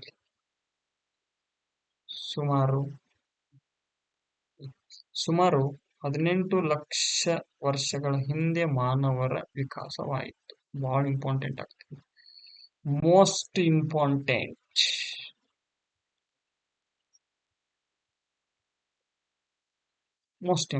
ಆಗುತ್ತೆ. ಎಷ್ಟು ವರ್ಷಗಳ ಹಿಂದೆ? 18 ಲಕ್ಷ ವರ್ಷಗಳ ಹಿಂದೆ ಮಾನವರ ವಿಕಾಸವಾಯಿತು. ಆಧುನಿಕ ಮಾನವರ ದೈಹಿಕ ರಚನೆಯನ್ನು ಹೊಂದಿದ ಮಾನವರು ಮೊದಲು ದಕ್ಷಿಣ ಆಫ್ರಿಕಾದಲ್ಲಿ ಕಾಣಿಸಿಕೊಂಡಿದ್ದರು. ಅಂದ್ರೆ ಆಧುನಿಕ ಮಾನವಗಳು ದೈಹಿಕ ರಚನೆಯನ್ನು ಹೊಂದಿದ ಮಾನವರು ಮೊದಲು ಎಲ್ಲಿ ಸಿಕ್ಕರು ಅಂತಂದ್ರೆ ದಕ್ಷಿಣ ಆಫ್ರಿಕಾದಲ್ಲಿ ಕಾಣಿಸಿಕೊಂಡ್ರು. ಇವರು ಆಫ್ರಿಕಾದಿಂದ ಪ್ರಪಂಚದ ವಿವಿಧ ಭೂಭಾಗಗಳಿಗೆ ವಲಸೆ ಹೋಗಿ ನೆಲೆಸಿದ್ದರೆಂದು ಹೇಳಲಾಗುತ್ತದೆ. ಈ ವಾದವು ಇಂದು ಸಾಕಷ್ಟು ವಿಮರ್ಶೆಗೆ, ಅಂದ್ರೆ ಕೆಲವು ವಾದ ವಿವಾದಗಳಿಗೆ ಸಿಲುಕಿಕೊಂಡವು. ಯಾವುದು? ದಕ್ಷಿಣ ಆಫ್ರಿಕಾದಲ್ಲಿ ಮಾನವನ ದೈಹಿಕ ರಚನೆಗಳು ಹೊಂದಿದ್ರು. ಮಾನವರು ಎಲ್ಲಿ ಕಂಡು ಬಂದಾರ? ಆಫ್ರಿಕಾದ ಕಂಡು ಬಂದ. ಇಲ್ಲಿ ಕಂಡು ಬಂದದಕ್ಕೆ ಕೆಲವು ವಿಮರ್ಶೆಗಳು ಒಳಗಾಗಿದೆ. ನೋಡ್ರಿ, ನೆಕ್ಸ್ಟ್ ಈಗ ನೋಡ್ರಿ, ನಾವು ಏನ್ ನೋಡ್ಬೇಕು? ಫಸ್ಟ್ ಪ್ರಾಗೈತಿಹಾಸಿಕ ಕಾಲದ ಬಗ್ಗೆ ನೋಡ್ಬೇಕು. ಯಾವ್ದು ಕಾಲ? ಪ್ರಾಗೈತಿಹಾಸಿಕ ಕಾಲ. ಪ್ರಾಗೈತಿಹಾಸಿಕ ಕಾಲದೊಳಗ ಒಂದನೇದು ಹಳೆಯ ಶಿಲಾಯುಗ, ಮಧ್ಯಶಿಲಾಯುಗ, ನವಶಿಲಾಯುಗ. ನೋಡ್ರಿ, ಗೊತ್ತಿರ್ಲಿ, ಸ್ಪರ್ಧಾತ್ಮಕ ಪರೀಕ್ಷೆಯಲ್ಲಿ ಬಹಳ ಇಂಪಾರ್ಟೆಂಟ್. ಸುಮಾರು 1862 1863 ಅವಧಿಯಲ್ಲಿ ಜಾನ್ ಲುಬಾಕ್ ಎನ್ನುವ ವ್ಯಕ್ತಿ ಹಳೆಯ ಶಿಲಾಯುಗ ಅಂದ್ರೆ ಪ್ಯಾಲಿಯೋಲಿಥಿಕ್, ಹಳೆಯ ಶಿಲಾಯುಗ ಏನಂತಾರ? ಪ್ಯಾಲಿಯೋಲಿಥಿಕ್ ಅಂತ ಕರೀತಾರೆ. ಈ ಪ್ಯಾಲಿಯೋಲಿಥಿಕ್ ಎಂಬ ಪದವನ್ನು ಮೊದಲು ಬಳಕೆ ಮಾಡಿದವರು ಯಾರು ಅಂತಂದ್ರೆ ಅವರೇ ಜಾನ್ ಲುಬಾಕ್ ಅವರು. ಎಸ್, ಫಸ್ಟ್ ಯಾವ್ದ? ಹಳೆಯ ಶಿಲಾಯುಗ, ಮಧ್ಯಶಿಲಾಯುಗ, ನವಶಿಲಾಯುಗ. ಹಳೆಯ ಶಿಲಾಯುಗ ನಂತರ ಪ್ಯಾಲಿಯೋಲಿಥಿಕ್, ಮಧ್ಯಶಿಲಾಯುಗ ನಿಯೋಲಿಥಿಕ್, ನವಶಿಲಾಯುಗ ನಿಯೋಲಿಥಿಕ್ ಅಂತ ಕರೀತಾರೆ. ಹಳೆಯ ಶಿಲಾಯುಗದ ಬಂದ್ರೆ ಪ್ಯಾಲಿಯೋಲಿಥಿಕ್ ಅಂತ ಕರೀತಾರೆ. ಅದಕ್ಕೆ ಆ ಶಬ್ದವನ್ನು ಮೊದಲು ಬಳಕೆ ಮಾಡೋರು ಯಾರು? ಜಾನ್ ಲುಬಾಕ್. ಯಾವಾಗ? 1862 ಅಥವಾ 1863 ಇಸ್ವಿಯಲ್ಲಿ. ನೆಕ್ಸ್ಟ್ ನೋಡ್ಬೇಕಂದ್ರ ಹಳೆ ಶಿಲಾಯುಗ ಅಂತ ಬಂತು. ಹೌದು, ಹಳೆ ಶಿಲಾಯುಗ. ಹಳೆ ಶಿಲಾಯುಗದ ಮಾನವರು ಆರಂಭಿಕ ಪುರಾತಾತ್ವಿಕ ಹಂತವಾಗಿದೆ. ಪುರಾತಾತ್ವಿಕ ಹಂತವಾಗಿದೆ. ಈ ಕಾಲದಲ್ಲಿ ಮಾನವರು ಹಣ್ಣು, ಹಂಪಲು, ಗಡ್ಡೆ ಗೆಣಸುಗಳನ್ನು ತಿಂದು ಬದುಕ್ತಿದ್ರು. ಹಳೆ ಶಿಲಾಯುಗ ಏನ್ ಮಾಡ್ತಿದ್ರು? ಹಣ್ಣು ತಿಂತಿದ್ರು, ಹಂಪಲು ತಿಂತಿದ್ರು. ಈಗ ಹೊಟ್ಟೆ ತುಂಬಿಸೋಬೇಕಾದ್ರೆ ಬೇಕಲ್ಲ, ಹಣ್ಣು ತಿಂತಿದ್ರು, ಹಂಪಲುಗಳು ಮತ್ತೆ ಗೆಡ್ಡೆ ಗೆಣಸುಗಳು ತಿಂತಿದ್ರು. ಅವರು ಮನೆ ಕಟ್ಕೊಂಡಿದ್ರನು? ಇಲ್ಲ. ಏನಾಗಿದ್ರು ಅಂದ್ರೆ ಅಲೆಮಾರಿಗಳಾಗಿದ್ರು. ಇಲ್ಲಿಂದ ಅಲ್ಲಿ, ಅಲ್ಲಿಂದ ಇಲ್ಲಿ ಅಲೆಮಾರಿಗಳಾಗಿದ್ದ ಇವರು ಆಹಾರವನ್ನು ಅರಸುತ್ತಾ ಗವಿಗಳಲ್ಲಿ, ಕಲ್ಲಾಸರೆಗಳಲ್ಲಿ ವಾಸಿಸುತ್ತಿದ್ದರು. ಅಂದ್ರೆ ಗವಿ ನೋಡ್ರಿ, ಗವಿ ಅಂದ್ರೆ ನೋಡ್ರಿಲ್ಲ, ಗವಿ ನೆಲದಾಗಿರ್ತದಲ್ಲ, ಅವು ಗವಿ. ಕಲ್ಲಾಸರೆ ಅಂತಂದ್ರಿ ನಮ್ದ ಕಲ್ಲುಗಳು ಇರ್ತಿರ್ತಾವ, ದೊಡ್ಡ ಕಲ್ಲುಗಳು. ಆ ಕಲ್ಲಿನ ನಡಬರ್ಕ ಕೆಲವು ಫಳ್ಳಿ ಇರ್ತಿರ್ತಾವಲ್ಲ, ಆ ಫಳ್ಳಿನೊಳಗ ಇದ್ದು ವಾಸಿಸುತ್ತಿದ್ದರು. ಹರಚಕ್ಕೆ ಚಾಕು ನೋಡ್ರಿ, ಹರಚಕ್ಕೆ ಚಾಕು ಕಲ್ಲುಳಿ ಮನೆ, ಹರಚಕ್ಕೆ ಚಾಕು ಕಲ್ಲುಳಿ ಮನೆ ಮುಂತಾದ ದೊಡ್ಡ ದೊಡ್ಡ ಶಿಲಾ ಉಪಕರಣಗಳನ್ನು ಬೆಣಚು ಕಲ್ಲುಗಳಿಂದ ತಯಾರಿಸುತ್ತಿದ್ದರು. ಎದರಿಂದ ತಯಾರಿಸಿಕೊಳ್ಳುತ್ತಿದ್ದರು? ಬೆಣಚು ಕಲ್ಲುಗಳಿಂದ ತಯಾರಿಸುತ್ತಿದ್ದರು. ಎದರಿಂದ? ಬೆಣಚು ಕಲ್ಲುಗಳಿಂದ. ಎಸ್, ನೋಡ್ರಿ ಇಂಪಾರ್ಟೆಂಟ್ ಅದ, ಒಂದ್ ನಿಮಿಷ ತಡೀರಿ. ಬೆಣಚು ಕಲ್ಲುಗಳಿಂದ ತಯಾರಿಸುತ್ತಿದ್ದರು. ಆದ್ದರಿಂದ ಅಂದ್ರೆ ಹಳೆ ಶಿಲಾಯುಗದಲ್ಲಿ ಕಂಡು ಬರ್ತಿರ್ತಕ್ಕಂಥ ಆಯುಧ ಎದುರುಗಳಿಂದ ಮಾಡ್ತಿದ್ರು, ಯಾವುದರಿಂದ ಮಾಡ್ತಿದ್ರು ಅಂತಂದ್ರೆ ಅದೇ ಬೆಣಚು ಕಲ್ಲಿಂದ ಮಾಡ್ತಿದ್ರು. ನೋಡ್ರಿ ನೆಕ್ಸ್ಟ್ ಏನದ, ಎಲೆ ಮತ್ತು ತೊಗಟೆಗಳಲ್ಲಿ ಹೊದಿಕೆಯಾಗಿ ಬಳಸುತ್ತಿದ್ದರು. ಹೊದಿಕೆ ಅಂತಂದ್ರ ಈಗ ಬಟ್ಟೆ ಅದಾವ, ಅವಾಗ ಬಟ್ಟೆ ಇರ್ಲಿಲ್ಲ. ಹಳೆ ಶಿಲಾಯುಗದಾಗ ಎಲ್ಲಿ ಬಟ್ಟಿ? ಇದು ಪ್ರಾಗೈತಿಹಾಸಿಕಲ್ರಿ, ಪ್ರೀ ಹಿಸ್ಟರಿ ಅಂತ. ಆ ಪ್ರೀ ಹಿಸ್ಟರಿಯ ಕಾಲದೊಳಗ ಮನುಷ್ಯ ಈಗಿನ ಬಟ್ಟೆ ಬದಲಾಗಿ ಏನ್ ಮಾಡ್ತಿದ್ದ ಅಂತಂದ್ರ ಎಲಿಗಳು ದೊಡ್ಡ ದೊಡ್ಡ ಕಾಡಿನೊಳಗೆ ಎಲಿ ಸಿಗ್ತಿದ್ದು ಮತ್ತು ತೊಗಟೆ ಇರ್ತಿರ್ತಾವ. ಆ ತೊಗಟೆಗಳನ್ನು ತಾನು ಏನಾಗಿ ಬಳಕೆ ಮಾಡ್ತಿದ್ದ? ಹೊದಿಕೆಗಳಾಗಿ ಬಳಕೆ ಮಾಡ್ತಿದ್ದ. ಎಲ್ಲಾ ಕಾಲಗಳನ್ನು ಹಣ್ಣು ಹಂಪಲುಗಳು ಸಿಗ್ತಿರ್ಲಿಲ್ಲ. ಯಾವಾಗ? ಈಗ ಎಲ್ಲಿ ನಮಗೆ ಈಗೇ ನಾವು ಶಿಲಾಯುಗಕ್ಕೆ ದಾಟ ಬಂದಿದ್ದೇವೆ ಅಂದ್ರೆ, ಲೋಹ ಯುಗಗಳಿಗೆ ದಾಟಿಗೆ ಬಂದಿದ್ದೇವೆ ಅಂದ್ರೆ ದೊಡ್ಡ ಪ್ರಮಾಣದಲ್ಲಿ ನಾವು ಬದುಕಕ್ಕೆ ಆರಂಭ ಮಾಡಿದ್ದೇವೆ ಅಂತಂದ್ರೆ ನಮ್ಗೆ ಈಗ ಯಾವಾಗನು ಅನ್ನ ಸಿಗಲ್ಲ. ಈಗೇ ಅನ್ನ ಸಿಗಲ್ಲ ಅಂತಂದ್ರೆ ಹಳೆ ಶಿಲಾಯುಗಗಳಿಗೆ ಎಲ್ಲಿ ಸಿಗಬೇಕು? ಹಾಗಾಗಿ ಎಲ್ಲಾ ಕಾಲದಲ್ಲಿಯೂ ಹಣ್ಣು ಹಂಪಲುಗಳು, ಗೆಡ್ಡೆ ಗೆಣಸುಗಳು ಸಿಗುತ್ತಿರ್ಲಿಲ್ಲ. ಹಳೆ ಶಿಲಾಯುಗದ ಕೊನೆಯ ಘಟ್ಟದಲ್ಲಿ ಅಂದ್ರೆ ಹಳೆ ಶಿಲಾಯುಗ ಮುಗ್ಕೊಂತ ಬಂದಿರ್ತದಲ್ಲ, ಈ ಕೊನೆ ಘಟ್ಟದೊಳಗ ಆಹಾರಕ್ಕಾಗಿ ಬೇಟೆಯಾಡುವುದು ಮತ್ತು ಮೀನು ಹಿಡಿಯುವುದನ್ನು ಕಲಿತರು. ಹಣ್ಣು ಹಂಪಲು ತಿಂದು ಬದುಕ್ತಿದ್ದ, ಗಡ್ಡೆ ಗೆಣಸುಗಳನ್ನು ತಿಂದು ಬದುಕ್ತಿದ್ದ ಹಳೆ ಶಿಲಾಯುಗದ ಮಾನವ. ಆದ್ರ ಮಾನವನಿಗೆ ಎಲ್ಲಾ ಕಾಲದೊಳಗೂ ಹಣ್ಣು ಸಿಗ್ತಿರ್ಲಿಲ್ಲ, ಗೆಡ್ಡೆ ಗೆಣಸುಗಳು ಸಿಗ್ಲಿಲ್ಲ. ಹಾಗಾಗಿ ಅವನು ಒಂದು ದಾರಿಯನ್ನು ಕೊಂಡ್ಕೊತ. ಏನ್ ದಾರಿ ಕೊಂಡ್ಕೊಂತಂದ್ರೆ ಆಹಾರಕ್ಕಾಗಿ ಬೇಟೆಯಾಡಬೇಕು ಮತ್ತು ಮೀನುಗಳನ್ನು ಹಿಡಿದು ಕಲಿತ. ಮೊದಲ ಬಾರಿಗೆ ಬೆಂಕಿಯ ಪರಿಚಯವಾಯಿತು. ಎಲ್ಲಾ ಬುಕ್ನೊಳಗೂ ಕೊಟ್ಟಿರ್ತಾನೆ, ಕೆಲವರೊಳಗೆ ಬುಕ್ನಾಗ ಕೊಟ್ಟಿಲ್ಲ. ನೋಡ್ರಿ, ಮೊದಲ ಬಾರಿಗೆ ಬೆಂಕಿಯ ಪರಿಚಯ ಆಯ್ತು. ಎಲ್ಲಿ? ಹಳೆ ಶಿಲಾಯುಗದೊಳಗೆ ಮೊದಲ ಬಾರಿಗೆ ಬೆಂಕಿಯ ಪರಿಚಯವಾಯಿತು. ಆಗಿತ್ತಲ್ಲ? ಹಾ, ಆಗಿತ್ತು. ಹಳೆ ಶಿಲಾಯುಗದ ಪ್ರಮುಖ ನೆಲೆಗಳೆಂದರೆ ಒಂದು ಮಧ್ಯಪ್ರದೇಶದ ಬೇಲಾನ್ ಕಣಿವೆ, ಕರ್ನಾಟಕದ ಹುಣಸಗಿ ಮತ್ತು ಬೈಜ್ವಾಳ ಪ್ರದೇಶ, ಆಂಧ್ರ ಪ್ರದೇಶದ ಕರ್ನೂಲ, ಅಮರಾವತಿ ಮತ್ತು ತಮಿಳುನಾಡಿನ ಅತ್ತಿರಾಮಪಕ್ಕಂ ಮುಂತಾದವುಗಳು ಹಳೆ ಶಿಲಾಯುಗದ ಪ್ರಮುಖ ನೆಲೆಗಳಾಗಿವೆ. ಸಾಮಾನ್ಯವಾಗಿ ಹಳೆ ಶಿಲಾಯುಗದ ಕಾಲ ಅಂತಂದ್ರೆ ಇಲ್ಲಿವರೆಗೂ ಇತ್ತು, ಇಲ್ಲಿಂದ ಇಲ್ಲಿ ತನಕ ಇತ್ತು ಅಂತ ಹೇಳ್ತೀವಲ್ಲ. ನೋಡ್ರಿ, ಯಾರು ಸತ್ತ 2000 ಹುಟ್ಟ್ಯಾನ, 2020 ಸತ್ತಾನ ಅಂದ್ರೆ ಬದುಕಿದ ಕಾಲ ಅಂದ್ರೆ ಅಂದ್ರೆ ಹಳೆ ಶಿಲಾಯುಗದ ಕಾಲಗಳನ್ನು ನಾವು ಯಾವಾಗ ಎಷ್ಟರಿಂದ ಎಷ್ಟು ತನಕ ಹೇಳ್ತೀವಿ ಅಂತಂದ್ರ ಎಷ್ಟು? ನೋಡ್ರಿ, ಎಷ್ಟರಿಂದ ಎಷ್ಟು ತನಕ ಹೇಳ್ತೀವಿ? ಹಳೆ ಶಿಲಾಯುಗದ ಕಾಲವನ್ನು 5,00,000 ವರ್ಷಗಳಿಂದ 12,000 ವರ್ಷಗಳವರೆಗೆ ಗುರುತಿಸಲಾಗುತ್ತದೆ. ಇದಾದ ನಂತರ ಮಧ್ಯಶಿಲಾಯುಗ ಬಂತು. ಯಾವುದು? ಮಧ್ಯಶಿಲಾಯುಗ ಬಂತು. ಮಧ್ಯಶಿಲಾಯುಗ ಯಾವುದು? ಮಧ್ಯಶಿಲಾಯುಗ.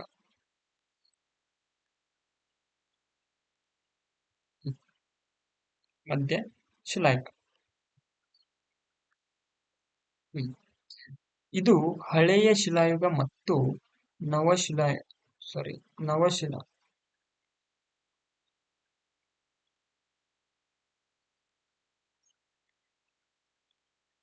ಒಂದ್ ನಿಮಿಷ ತಡ್ರಿ. ನವಶಿಲಾಯುಗದ ಅಂದ್ರೆ ಹಳೆ ಶಿಲಾಯುಗ ಮತ್ತು ನವಶಿಲಾಯುಗದ ನಡುವಿನ ಅವಧಿಯನ್ನು ನಾವೇನಂತ ಹೇಳ್ತೀವಿ? ಮಧ್ಯಶಿಲಾಯುಗ ಅಂದ್ರೆ ಮೆಸೋಲಿಥಿಕ್ ಅಂತ ಹೇಳ್ತೀವಿ. ಆದ್ದರಿಂದ ಇದನ್ನು ನಾವು ಮಧ್ಯಶಿಲಾಯುಗ ಅಂತ ಹೇಳ್ತೀವಿ. ಯಾವಾಗ? ಮಧ್ಯಶಿಲಾಯುಗ ಅಂದ್ರೆ ಯಾಕೆ ಹೇಳ್ತೀವಿ ಅಂತಾರೆ, ಹಳೆಯದು ಮತ್ತು ಹೊಸದ ನಡುವೆ ಇದ್ದಿದ್ದು ಯಾವುದು? ಮಧ್ಯಶಿಲಾಯುಗ ಅಂತ ಹೇಳ್ತೀವಿ. ಈ ಕಾಲದ ಮಾನವರು ದೊಡ್ಡ ದೊಡ್ಡ ಶಿಲಾ ಉಪಕರಣಗಳ ಬದಲು ಕೌಶಲ್ಯಭರಿತ ಕಿರುಶಿಲಾಯುಧಗಳನ್ನು ಬಳಸಲು ಆರಂಭಿಸಿದರು. ಆದ್ದರಿಂದ ಈ ಕಾಲವನ್ನು ಅಂದ್ರೆ ಒಳ್ಳೆ ಚಂದ ಹಳಿದೆಲ್ಲ ಯಾಕಡ್ರೆ ಇದ್ದುದನ್ನು ಬಿಟ್ಟು ಏನ್ ಮಾಡಿದ್ರು? ಚಂದ ನುಣುಪಾಗಿದ್ದಂತಹ ಆಯುಧಗಳನ್ನು ಬಳಕೆ ಮಾಡಕ್ಕೆ ಸ್ಟಾರ್ಟ್ ಮಾಡ್ತಾರೆ. ಆದ್ದರಿಂದ ನಾವು ಇದನ್ನ ಸೂಕ್ಷ್ಮ ಶಿಲಾಯುಗ ಅಥವಾ ಮೈಕ್ರೋಲಿಥಿಕ್ ಏಜ್ ಅಂತ ಕರಿತೀವಿ. ಈ ಕಿರು ಆಯುಧಗಳನ್ನು ಬಾಣದ ತುದಿ ಅಂದ್ರೆ ಆಯುಧಗಳು ಇರ್ತಿರ್ತಾವಲ್ಲ, ಸಣ್ಣ ಸಣ್ಣ ಚೂಪಾಗಿ ಸಣ್ಣ ಇರುತ್ತೆ, ಈ ಆಯುಧಗಳನ್ನು ಬಾಣದ ತುದಿಗೆ ಇಟ್ಟು ಅಥವಾ ಕಟ್ಟಿಗೆಯ ತುದಿಗೆ ಸಿಕ್ಕಿಸಿ ಭರ್ಜಿಯಂತೆ ಬಳಸಿ ಬೇಟೆಯಾಡುತ್ತಿದ್ದರು. ಕಾಡು ಧಾನ್ಯಗಳನ್ನು ಆಹಾರಕ್ಕಾಗಿ ಸಂಗ್ರಹಿಸುತ್ತಿದ್ದರು. ಕಾಡು ಧಾನ್ಯಗಳನ್ನು ಆಹಾರಕ್ಕಾಗಿ ಸಂಗ್ರಹಿಸಿದ ಯಾವಾಗ ಮೈಕ್ರೋಲಿಥಿಕ್ ಏಜ್ ಅಥವಾ ಮೆಸೋಲಿಥಿಕ್ ಏಜ್ ಅಥವಾ ಮಧ್ಯ ಶಿಲಾಯುಗದೊಳಗ ಅಂದ್ರ ಸಣ್ಣ ಸಣ್ಣ ಆಯುಧಗಳನ್ನು ಮಾಡಿದ್ರು. ಆ ಆಯುಧಗಳನ್ನು ಬಾಣದ ತುದಿಗಿಡೋದು ಅಥವಾ ಕಟ್ಟಿಗೆ ಬೇಟೆಯಾಡೋದು. ಆ ಬೇಟೆಯಾಡಿ ಅವುಗಳನ್ನ ಅಥವಾ ಕಾಡು ಧಾನ್ಯಗಳನ್ನು ಆಹಾರಕ್ಕಾಗಿ ಸಂಗ್ರಹಿಸುತ್ತಿದ್ದರು. ಧಾನ್ಯಗಳಾಗ್ಲಿ ಬೇಟೆಗಳಾಗ್ಲಿ ನಿರಂತರ ದೊರಕುತ್ತಿರಲಿಲ್ಲ. ಇಲ್ಲಿನೂ ಅದೇ ಪರಿಸ್ಥಿತಿ ಬಂತು. ಅಲ್ಲಿ ಹಣ್ಣು ಹಂಪಿ ಸಿಗ್ತಿರ್ಲಿಲ್ಲ ಮತ್ತು ಗೆಡ್ಡೆಗಳನ್ನು ಸಿಗ್ತಿರ್ತಿಲ್ಲ. ಈ ಮಧ್ಯ ಶಿಲಾಯುಗೊಳಗನು ಧಾನ್ಯಗಳು ಸಿಗ್ತಿರ್ಲಿಲ್ಲ ಕೆಲವು ಸಮಯದೊಳಗ, ಮತ್ತ ಬೇಟೆ ಆಡಕ ಬೇಟೆಗಳನ್ನು ಸಿಗ್ತಿರ್ಲಿಲ್ಲ. ಅನೇಕ ವೇಳೆ ಮಧ್ಯ ಶಿಲಾಯುಗೊಳಗ ಮಾನವ ಏನ್ ಮಾಡ್ತಿದ್ದ, ಹಸಿವಿನಿಂದನೇ ಬಳಲ್ತಿದ್ದ. ಯಾವಾಗ ಮಧ್ಯ ಶಿಲಾಯುಗೊಳಗ ಅನೇಕ ವೇಳೆ ಹಸಿವಿನಿಂದನೇ ಬಳಲುವ ಪರಿಸ್ಥಿತಿ ಬಂದಿತ್ತು. ಅದಕ್ಕಾಗಿ ಇವರು ಕಂಡುಕೊಂಡ ಮಾರ್ಗ ಏನು ಅಂದ್ರ, ಬೇಟೆಯ ಸಂದರ್ಭದಲ್ಲಿ ಗಾಯಗೊಂಡ ಬದುಕಿದ ಪ್ರಾಣಿಗಳು ಅಂದ್ರ ಬೇಟೆ ಆಡ್ತಿರ್ಬೇಕಾದ್ರ ಗಾಯ ಆಗ್ತಿರ್ತದಲ್ಲ ಪ್ರಾಣಿಗಳಿಗೆ, ಆ ಪ್ರಾಣಿಗಳನ್ನ ಏನ್ ಮಾಡ್ತಿದ್ರು ಅಂತಂದ್ರ ಇವ್ರು ಏನ್ ಮಾಡ್ತಿದ್ರು, ಅಂತಹ ಪ್ರಾಣಿಗಳನ್ನ ತಂದು ಗಾಯಗೊಂಡ ಬದುಕುಳಿದ ಪ್ರಾಣಿಗಳು ಅಥವಾ ದೊರೆತ ಮರಿಗಳನ್ನು ತಮ್ಮೊಟ್ಟಿಗೆ ಸಾಕೋದು. ಅಂದ್ರ ಈಗ ಬೇಟೆಯಾಡ್ತಿರ್ಬೇಕಾದ್ರೆ ಗಾಯಗೊಂಡಂತ ಪ್ರಾಣಿಗಳು ಅಥವಾ ಮರಿಗಳನ್ನು ಅವುಗಳನ್ನು ತಮ್ಮೊಟ್ಟಿಗೆ ಸಾಕೊಳ್ಳೋದು ಒಂದು ವಿಧದಲ್ಲಿ ಈ ಪ್ರಾಣಿಗಳು ಅವರಿಗೆ ಏನಾಯ್ತು, ಕಾಯ್ದಿರಿಸಿದ ತುರ್ತು ಕಾಲದ ಆಹಾರವಾಗಿ ಬಳಕೆ ಆಗ್ತಿತ್ತು. ಅಂದ್ರ ಈಗ ಹೇಳಿದ ಎಲ್ಲಾ ಟೈಮ್ ಒಳಗೂ ಧಾನ್ಯ ಸಿಗ್ತಿರ್ಲಿಲ್ಲ ಮತ್ತು ಬೇಟೆನೂ ಸಿಗ್ತಿರ್ಲಿಲ್ಲ. ಈಗ ಏನ್ ಬೇಟೆ ಆಡ್ತಿರ್ಬೇಕಾದ್ರ ಗಾಯಗೊಂಡಂತ ಪ್ರಾಣಿಗಳು ಮತ್ತು ಅವುಗಳು ಅವುಗಳು ಏನ್ ಮಾಡಿದ್ರು, ಇವರು ಸಾಕಕ್ಕೆ ಪ್ರಯತ್ನ ಮಾಡಿದ್ರು, ಸಾಕಕ್ಕೆ ಆರಂಭ ಮಾಡಿದ್ರು. ಈ ಸಾಕೋದಕ್ಕೆ ಏನ್ ಮಾಡಿದ್ರು ಅಂತಂದ್ರ, ಇದು ಸಾಕೋದು ಮಾಡ್ತಿರ್ತಾರಲ್ಲ ಆ ಸಮಯದೊಳಗ ಆ ಸಾಕಿದ ಪ್ರಾಣಿಗಳು ಇವ್ರಿಗೆ ಯಾವಾಗ ಬೇಟೆ ಆಡ್ತಿರ್ಬೇಕಾದ್ರೆ ಪ್ರಾಣಿಗಳು ಸಿಗಲಿಲ್ಲ ನೋಡು, ಆ ಟೈಮ್ನೊಳಗ ಈ ಸಾಕಿದಂತ ಪ್ರಾಣಿಗಳನ್ನ ತಮಗೆ ಏನಾಗಿದ್ದು ಆಹಾರವಾಗಿ ಬಳಕೆ ಆಗ್ತಿದ್ವು ಅಂತ ಹೇಳ್ತಾರೆ. ಇದು ನಿಧಾನವಾಗಿ ಪಶುಪಾಲನೆಗೆ ಚಾಲನೆ ಕೊಟ್ಟಿತ್ತು. ಈಗ ಏನು ಸಾಕಕ್ ಪ್ರಯತ್ನ ಮಾಡ್ತಿರ್ತ, ಸಾಕೋದು ಹೋರಿ ಗುಡ್ಡೆಗಳು ಅವು ಇವು ಏನ್ ಇರ್ತಿರ್ತಾವ, ಇವು ಏನ್ ಮಾಡ್ತಾವ, ಪಶುಪಾಲನೆಗೆ ಚಾಲನೆಯನ್ನು ಕೊಟ್ಟಿತ್ತು. ಮಧ್ಯಶಿಲಾಯುಗದ ಮಾನವರು ತಮ್ಮ ಮತ್ತು ಪಶುಗಳ ಆಹಾರಕ್ಕಾಗಿ ನಿರಂತರ ಅಲೆದಾಡುತ್ತಿದ್ದರು. ಈಗ ಪ್ರಾಣಿಗಳನ್ನು ಸಾಕಕ್ಕ ಆರಂಭ ಮಾಡ್ದಂದ್ರ ಆ ಪ್ರಾಣಿಗಳಿಗೆ ತಿನ್ನಕ್ ಏನಾರ ಬೇಕಲ್ಲ. ಹಾಗಾಗಿ ಅವನು ತನಗನು ಕೂಡ ಮತ್ತು ಪಶುಗಳ ತಿನ್ನಕ್ಕ ಆಹಾರಕ್ಕಾಗಿ ನಿರಂತರ ಅಲೆದಾಡೋದು. ಅಂದ್ರ ಇಲ್ಲಿಂದ ಅಲ್ಲಿ, ಅಲ್ಲಿಂದ ಇಲ್ಲಿ, ಇಲ್ಲಿಂದ ಇಲ್ಲಿ ಹೋಗೋದು ಮಾಡುದು. ಬಿಡುವಿನ ವೇಳೆ ಒಳಗ ಅಂದ್ರ ಈಗ ಸಾಕಾಗೈತಪ್ಪ ಜೀವನ ಅಂತ ಕೂತಿರ್ತಾರ ನೋಡು, ಎಷ್ಟ ಹುಡುಕಾಡದ್ರಿ ಅಂತ ಕೂತಿರ್ತಾನ. ಆ ಬಿಡುವಿನ ಸಮಯದ ಒಳಗ ಬೀಡು ಬಿಟ್ಟ ಸ್ಥಳಗಳ ಕಲ್ಲಾಸರೆಗಳ ಮೇಲೆ ಚಿತ್ರಗಳನ್ನು ಬಿಡಿಸುತ್ತಿದ್ದರು. ಚಿತ್ರಗಳನ್ನು ಬಿಡಿಸೋದು ಬಂತು ಯಾವಾಗ ಅಂತಂದ್ರ, ಅದು ಯಾವ ಕಾಲದೊಳಗೆ ಬಂತು, ಮಧ್ಯಶಿಲಾಯುಗದೊಳಗ ಬಂತು. ಪ್ರಾಣಿಗಳ ಚರ್ಮಗಳನ್ನು ತಮ್ಮ ಮೇಲೊದಿಕೆಗಳಾಗಿ ಬಳಸ್ತಿದ್ರು. ಹಳೆ ಶಿಲಾಯುಗ ಏನ್ ಮಾಡ್ತಿದ್ರು, ಕಲ್ಲಾಸರೆ ಒಳಗಿರ್ತಿದ್ರು, ಮರಗಳ ಪೊದೆ ಒಳಗಿರ್ತಿದ್ರು. ಈ ಮಧ್ಯಶಿಲಾಯುಗ ಏನ್ ಮಾಡ್ತಿದ್ರು, ಆ ಪ್ರಾಣಿಗಳು ಸಾಕಿರ್ತಾರಲ್ಲ, ಬೇಟೆ ಆಡ್ತಿರ್ಬೇಕಾದ್ರೆ ಪ್ರಾಣಿಗಳು ಉಳಿದಿರ್ತಾವ, ಪ್ರಾಣಿಗಳನ್ನು ಅವ್ರು ತಮ್ದು ಏನು ಆಹಾರಕ್ಕಾಗಿ ಬಳಕೆ ಆದ್ಮೇಲೆ ಪ್ರಾಣಿಗಳ ಮೇಲಿನ ತ್ವಚೆ ಏನಿರ್ತದಲ್ಲ ಅದನ್ನು ತಮ್ಮ ಮೇಲೊದಿಕೆಯಾಗಿ ಬಳಕೆ ಮಾಡಕ್ಕ ಆರಂಭ ಮಾಡಿದ್ರು. ಯಾವಾಗ ಮಧ್ಯ ಶಿಲಾಯುಗದೊಳಗೆ ಬೆಂಕಿಯ ಪರಿಚಯ ಚೆನ್ನಾಗಿ ಇದ್ದಿತ್ತು. ಅಂದ್ರೆ ಹಳೆ ಶಿಲಾಯುಗದ ಕೊನೆಗೆ ಬೆಂಕಿಯ ಪರಿಚಯ ಆಯ್ತು ಅಂತ ಹೇಳ್ತು. ಈ ಬೆಂಕಿಯ ಪರಿಚಯ ಆದ ನಂತರ ಈ ಮಧ್ಯ ಶಿಲಾಯುಗ ಇದು ಪರ್ಫೆಕ್ಟ್ ಆಗಿ ಬೆಂಕಿಯ ಆರಂಭ ಆಯ್ತು. ಯಾವಾಗ ಮಧ್ಯ ಶಿಲಾಯುಗ ಅಂದ್ರೆ ಮೈಕ್ರೋಲಿಥಿಕ್ ಅಥವಾ ಮೆಸೋಲಿಥಿಕ್. ಎಸ್ ನೋಡಿ. ಈ ಬೆಂಕಿಯ ಪರಿಚಯ ಚೆನ್ನಾಗಿ ಈ ಕಾಲದ ನೆಲೆಗಳಲ್ಲಿ ಈಗ ಮಧ್ಯ ಶಿಲಾಯುಗದ ಪ್ರಮುಖ ನೆಲೆಗಳು ಎಲ್ಲವಂದ್ರ ಮಧ್ಯಪ್ರದೇಶದ ಬೆಂಬೆಟ್ಕ, ಆದಮ್ಗರ್ ಮತ್ತು ಕರ್ನಾಟಕದ ಬ್ರಹ್ಮಗಿರಿ, ಕನಗನಹಳ್ಳಿ, ರಾಜಸ್ಥಾನದ ಬಾಗೂರ್, ಗಣೇಶ್ವರಂ ಮತ್ತು ಪಶ್ಚಿಮ ಬಂಗಾಳದ ಪೀರಾಭಾನಪುರ್, ಆಂಧ್ರ ಪ್ರದೇಶದ ವಾನ್ಪಸಾರಿ, ಉತ್ತರ ಪ್ರದೇಶದ ಸಹಾಯನಹರ್ ಮತ್ತು ಮಹಾದೇವ್ ಮುಂತಾದವು ಪ್ರಮುಖವಾದವು. ಮಧ್ಯಕಾಲಯುಗದ ಕಾಲವನ್ನು ನಾವು ಎಲ್ಲಿವರೆಗೂ ನೋಡ್ತೀವಿ ಅಂತಂದ್ರ 12 ವರ್ಷಗಳಿಂದ 12,000 ವರ್ಷದಿಂದ 9,000 ವರ್ಷಗಳಿಗೆ ಇತ್ತಿತ್ತೆಂದು ಸಾಮಾನ್ಯವಾಗಿ ಗುರುತಿಸಲಾಗುತ್ತದೆ. ನೋಡ್ರಿ, ಹಳೆ ಶಿಲಾಯುಗ ಹೇಳಿದ್ ನಿಮ್ಗ ಎಷ್ಟು ಹೇಳ್ದ? 5 ಲಕ್ಷದಿಂದ ಸಾರಿ ಎಷ್ಟು ಹೇಳಿದ್ನಿ? ಹಳೆ ಶಿಲಾಯುಗದ್ದು ನೋಡ್ರಿ, ಇದು ನೋಡ್ರಿ, ಇಲ್ಲಿ ಐತಿ ನೋಡ್ರಿ ಹಳೆ ಶಿಲಾಯುಗ 5 ಲಕ್ಷದಿಂದ 12,000 ತನ ಹೇಳಿತ್ತ. ಎಲ್ಲಿ ತನ? 5 ಲಕ್ಷದಿಂದ 12,000 ಒಳಗೆ ಹೇಳಿತ್ತ. ಯಾವಾಗ? 5 ಲಕ್ಷದಿಂದ 12,000 ತನ ಹೇಳಿತ್ತ. ಇದು ಹಳೆ ಶಿಲಾಯುಗ. ಹಳೆ ಶಿಲಾಯುಗ. ಇನ್ನು 12,000ದಿಂದ 9,000ವರೆಗೆ ನವಶಿಲಾಯುಗ. ನವಶಿಲಾಯುಗ. ಇದು ನವಶಿಲಾಯುಗ. ನವಶಿಲಾಯುಗ ಏನಂತ ಕರಿತೀವಿ? ಇದು ಹಳೆ ಶಿಲಾಯುಗ ಮತ್ತು ನವಶಿಲಾಯುಗ ಅಲ್ಲ. ನವಶಿಲಾಯುಗ ಅಲ್ಲ, ಇದು ಮಧ್ಯಶಿಲಾಯುಗ. ಯಾವುದು? ಮಧ್ಯಶಿಲಾಯುಗ. ಮಧ್ಯಶಿಲಾಯುಗ. ಈ ಹಳೆ ಶಿಲಾಯುಗ ಮತ್ತು ಈ ನವಶಿಲಾಯುಗ ನೋಡ್ರಿ, ಈ ನವಶಿಲಾಯುಗ ಈ ಮಧ್ಯೆ ಇರೋದ್ರಿಂದ ಇದಕ್ಕೆ ಮಧ್ಯಶಿಲಾಯುಗ ಅಂತ ಕರಿತೀವಿ. ಮಧ್ಯೆ ಇರೋದ್ರಿಂದ ಇಲ್ಲಿ ಚಾಕುಗಳು, ಬರ್ಚಿಗಳು ಬೇಟೆಯಾಡೋದಕ್ಕೆ ಸಣ್ಣ ಸಣ್ಣ ಚಂದ ಮಾಡಿರ್ತಾರಲ್ಲ, ಇದಕ್ಕೆ ಏನಂತ ಕರೀತಾರ? ಸೂಕ್ಷ್ಮ ಶಿಲಾಯುಗ ಅಂತ ಕರೀತಾರೆ. ಸೂಕ್ಷ್ಮ ಶಿಲಾಯುಗ ಅಥವಾ ಮೈಕ್ರೋಲಿಥಿಕ್ ಏಜ್ ಅಂತ ಕರೀತಾರೆ. ಮೈಕ್ರೋಲಿಥಿಕ್ ಏಜ್ ಅಂತ ಕರೀತಾರೆ. ಇನ್ನ ನೆಕ್ಸ್ಟ್ ನೋಡ್ರಿ, ನವಶಿಲಾಯುಗ. ಯಾವುದು? ನವಶಿಲಾಯುಗ. ಯಾವುದು? ನವಶಿಲಾಯುಗ ಅಂದ್ರೆ ನಿಯೋಲಿಥಿಕ್. ನಿಯೋಲಿಥಿಕ್. ಮಧ್ಯಶಿಲಾಯುಗದ ಮಾನವರು ಪಶುಪಾಲಕರಾಗಿದ್ದರು.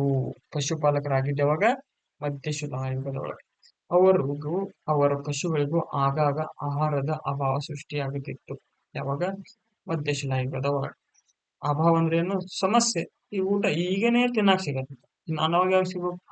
ಇದೇ ಆ ಮಧ್ಯಶಿಲಾಯುಗದಿಂದ ಮಧ್ಯಶಿಲಾಯುಗ ದಾಟಿ ನವಶಿಲಾಯುಗ ಬಂದಿರ್ತಾರಲ್ಲ, ಈ ಸಮಯದಲ್ಲೂ ಕೂಡ ಅವರಿಗೂ ಮತ್ತು ಅವರ ಸಾಕಿದಂತ ಪ್ರಾಣಿಗಳಿಗೂ ಆಹಾರಕ್ಕೆ ಕೆಲವು ಅಭಾವವನ್ನು ಸೃಷ್ಟಿಯಾಗ್ತವೆ. ಆದ್ದರಿಂದ ಈ ನವಶಿಲಾಯುಗದ ಜನರು ಹಾಲಕ್ಕಾಗಿ ಅಲೆಯುವುದನ್ನು ಬಿಟ್ಟು ನವಶಿಲಾಯುಗದಲ್ಲಿ ಆಹಾರ ಉತ್ಪಾದನೆಗೆ ಮುಂದಾಗ್ತಾರ. ಕೃಷಿಕರಾಗಿದ್ದವಾಗ ಅದೇ ನವಶಿಲಾಯುಗದಲ್ಲಿ ಆಹಾರ ಉತ್ಪಾದನೆಗೆ ಮುಂದಾಗ್ತಾರ.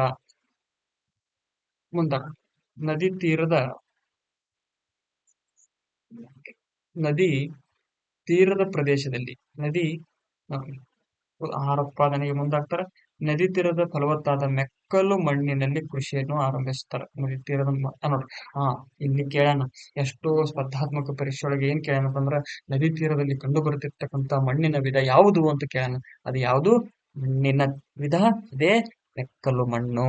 ಮೆಕ್ಕಲು ಮಣ್ಣಿನಲ್ಲಿಯೇ ನವಶಿಲಾಯುಗದ ಮಾನವರು ಕೃಷಿಯನ್ನು ಆರಂಭಿಸ್ತಾರ. ಕೃಷಿಯು ನವಶಿಲಾಯುಗದ ಜನರಿಗೆ ಧಾನ್ಯವನ್ನು ಕೊಡ್ತು ಮತ್ತು ಅವರು ಪಶುಗಳಿಗೆ ಮೇವುಗಳನ್ನು ಕೊಡ್ತು. ತಿರುಗಾಡ್ತಿದ್ರು, ಪಿರಿ ಪಿರಿ ಪಿರಿ ಪಿರಿ ಪಿರಿ ಇಡ್ತಿದ್ರು ನಮ್ಮ ಶಿವಕುಮಾರ ತಿರುಗಾಡದಂಗ. ಹಿಂಗ್ ತಿರುಗಾಡಿದಾಗ ಅವರು ಪಶುಪಾಲನೆ ಮಾಡ್ತಾರ. ಅದ್ರ ಜೊತೆ ಈಗ ಹೊಲ ಮಕ್ಕಳ ಮಣ್ಣ ಅಂದ್ರೆ ನದಿ ತೀರದೊಳಗ ಅವರು ಕೃಷಿಯನ್ನು ಆರಂಭಿಸ್ತಾರೆ. ಈ ಕೃಷಿಯನ್ನು ಆರಂಭಿಸುತ್ತಿರುವ ಸಮಯದೊಳಗ ಅವರಿಗೆ ಧಾನ್ಯನೂ ಸಿಕ್ತು ಮತ್ತು ಅವರು ಸಾಕಿದಂತ ಪ್ರಾಣಿಗಳಿಗೆ ಏನ್ ಸಿಕ್ತು? ಮೇವು ಕೂಡ ಸಿಕ್ತು. ಆದ್ದರಿಂದ ಅಲೆಮಾರಿ ಬದುಕನ್ನು ಬಿಟ್ಟು ನೋಡ್ರಿ, ಇಲ್ಲಿ ಅಲೆಮಾರಿ ಬದುಕನ್ನು ತೊರೆದು ಬಿಟ್ಟು ಸೂಕ್ತ ಪ್ರದೇಶದಲ್ಲಿ ನೆಲೆಸಲು ಆರಂಭಿಸಿದರು. ನವಶಿಲಾಯುಗ ಮತ್ತು ಹಳೆ ಶಿಲಾಯುಗಕ್ಕೆ ಬಹಳ ವ್ಯತ್ಯಾಸ. ಹಳೆ ಶಿಲಾಯುಗದ ಮಂದಿ ಏನ್ ಮಾಡ್ತಿದ್ರು? ಸುಮ್ಮ ತಿರುಗಾಡೋದು, ಇಲ್ಲಿ ಸಿಗಲಿ ಅಂದ್ರೆ ಅಲ್ಲಿ ಹೋಗೋದು, ಅಲ್ಲಿ ಸಿಗಲಿ ಅಂದ್ರೆ ಅಲ್ಲಿ ಹೋಗೋದು, ಅಲ್ಲಿ ಇಲ್ಲಿ ಬರೋದು. ಇದನ್ನೇ ಸ್ವಲ್ಪ ಮಧ್ಯಶಿಲಾಯುಗದೊಳಗನು ಇತ್ತು. ಈ ಮಧ್ಯಶಿಲಾಯುಗದೊಳಗ ಅವರು ಪಶುಪಾಲನೆಗೆ ಸ್ವಲ್ಪ ಪ್ರಮಾಣದಲ್ಲಿ ಆರಂಭಿಸಿದರು. ನವಶಿಲಾಯುಗ ಸಂಪೂರ್ಣವಾಗಿ ಪಶುಪಾಲನೆ ಮತ್ತು ಕೃಷಿಯಾಗಿ ಬದುಕಕ್ಕೆ ಸ್ಟಾರ್ಟ್ ಮಾಡ್ತಾರೆ. ಇಲ್ಲಿ ಸಂಪೂರ್ಣವಾಗಿ ಎಲ್ಲವನ್ನು ಬಿಟ್ಟು ಅಂದ್ರೆ ಹಳೆ ಶಿಲಾಯುಗದ ಕೆಲಸಗಳನ್ನೆಲ್ಲವನ್ನು ಬಿಟ್ಟು ಒಂದೇ ಪ್ರದೇಶದಲ್ಲಿ ಇರಕ್ಕೆ ಆರಂಭ ಮಾಡಿದ್ರು.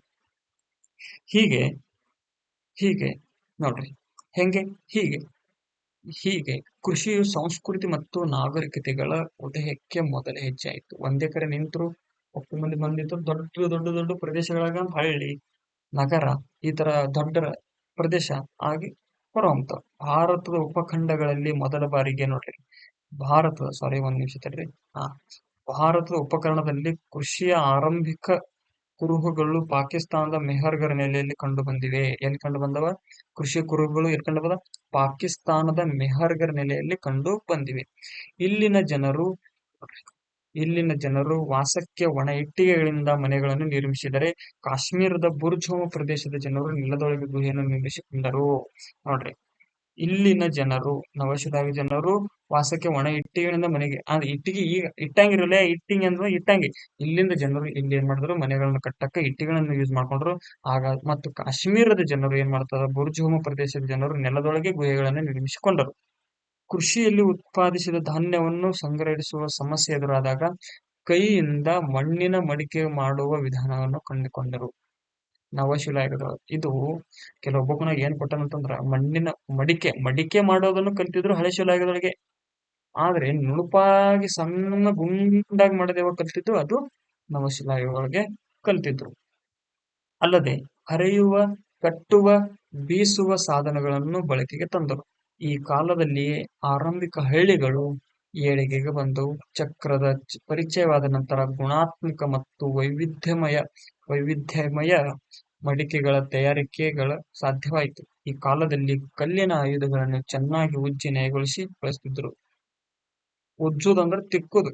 ಈಗ ಕೊಡ್ಲಿ, ಮನ್ಯಾಗ ಕೊಡ್ಲಿ ಇರ್ತದಲ್ಲ, ಅದು ಕೊಡ್ಲಿ ನೀವು ಸಣ್ಣ ಬಾಯಿ ತೊಳೆದ ಕಿಶಂದ್ರ ಕಡಿ ಕೂತ್ರ, ಅದು ನವಶಿಲಾಯುಗ. ಅಂದ್ರೆ ಈಗಿನ ಇದಕ್ಕಿಂತ ಸ್ವಲ್ಪ ವರ್ಷಗಳ ಮುಂಚಿಂದನೇ ಆರಂಭವಾಗಿದೆ. ಇಲ್ಲಿ ನವಶಿಲಾಯುಗದ ಕೆಲವು ಪ್ರಮುಖ ನೆಲೆಗಳು ಎಲ್ಲಿ ಕಂಡು ಬಂದವು ಅಂದ್ರೆ, ಬಳ್ಳಾರಿಯ ಜಿಲ್ಲೆಯ ಸಂಗನಕಲ್ಲು ಈ ರೀತಿಯ ಆಯುಧ ಉತ್ಪಾದನೆ ನೆಲೆಯಾಗಿತ್ತು. ಅಂದ್ರೆ ನವಶಿಲಾಯುಗದಲ್ಲಿ ಪ್ರಮುಖವಾದ ಆಯುಧ ಉತ್ಪಾದನೆ ನೆಲೆ ಎಲ್ಲಿ ಕಂಡು ಬಂದಿತ್ತು ಅಂದ್ರೆ, ಅದು ಬಳ್ಳಾರಿಯ ಸಮೀಪದ ಸಂಗನಕಲ್ಲಿನಲ್ಲಿ ನೆಲೆಯಾಗಿತ್ತು.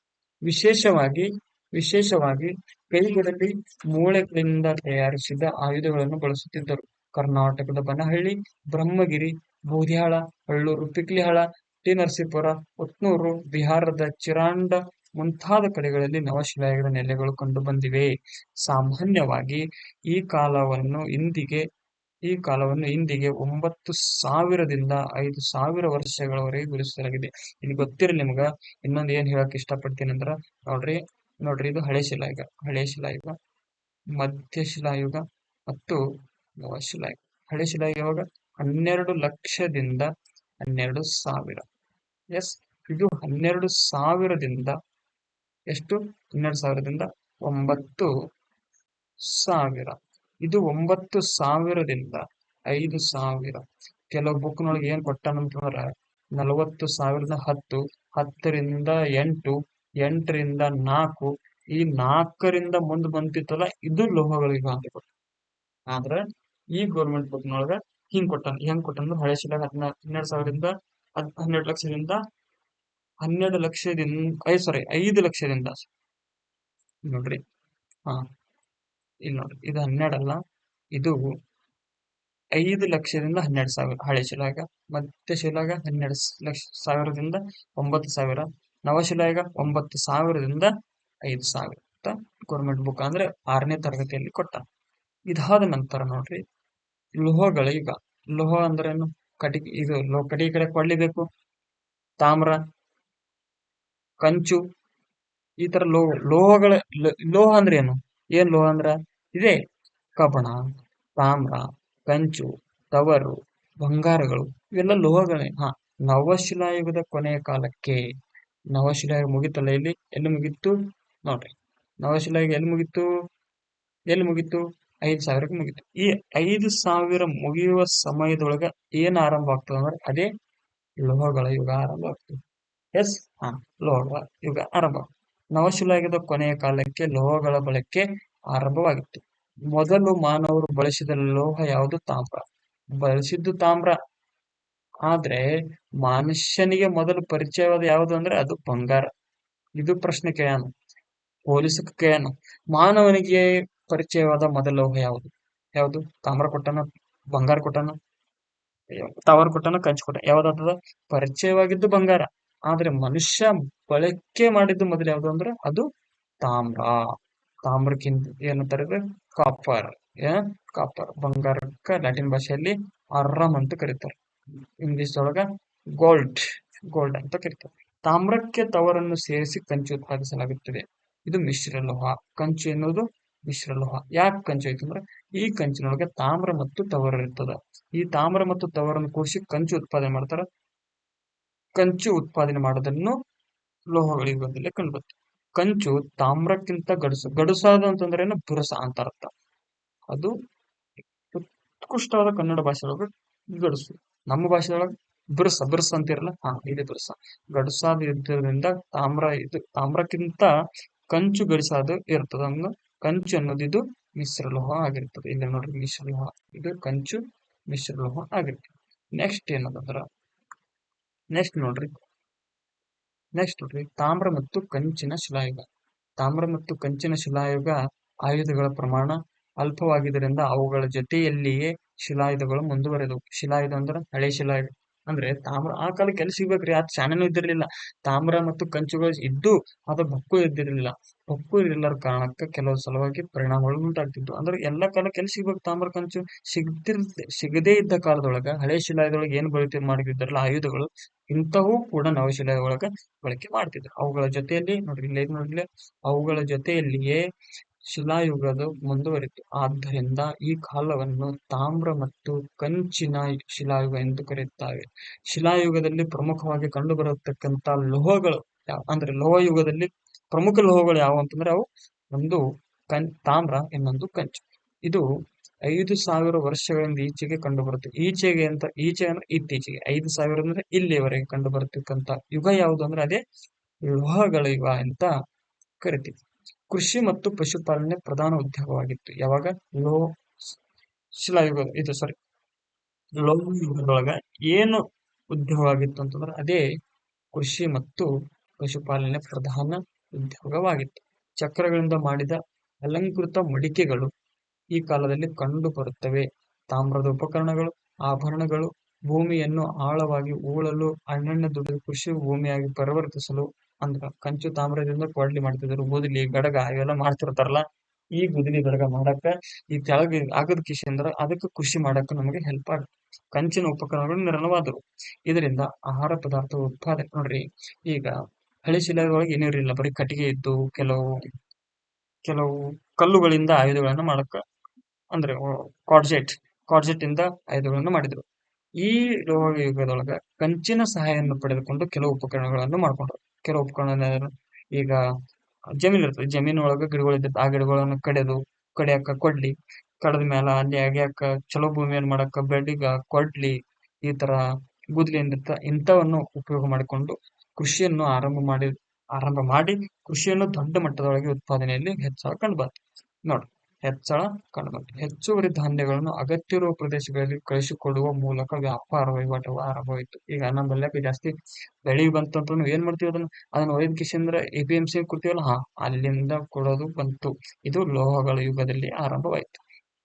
ಪರಿಣಾಮವಾಗಿ ವಾಯುವ್ಯ ಭಾರತದಲ್ಲಿ ಸಿಂಧು ಮತ್ತು ಅದರ ಉಪನದಿಗಳ ಕೊಳದಲ್ಲಿ ಹರಪ್ಪ ನಾಗರಿಕತೆ ಅಂತ ಬೃಹತ್ ಸಂಸ್ಕೃತಿಯ ಎತ್ತಲು ಸಾಧ್ಯವಾಯಿತು.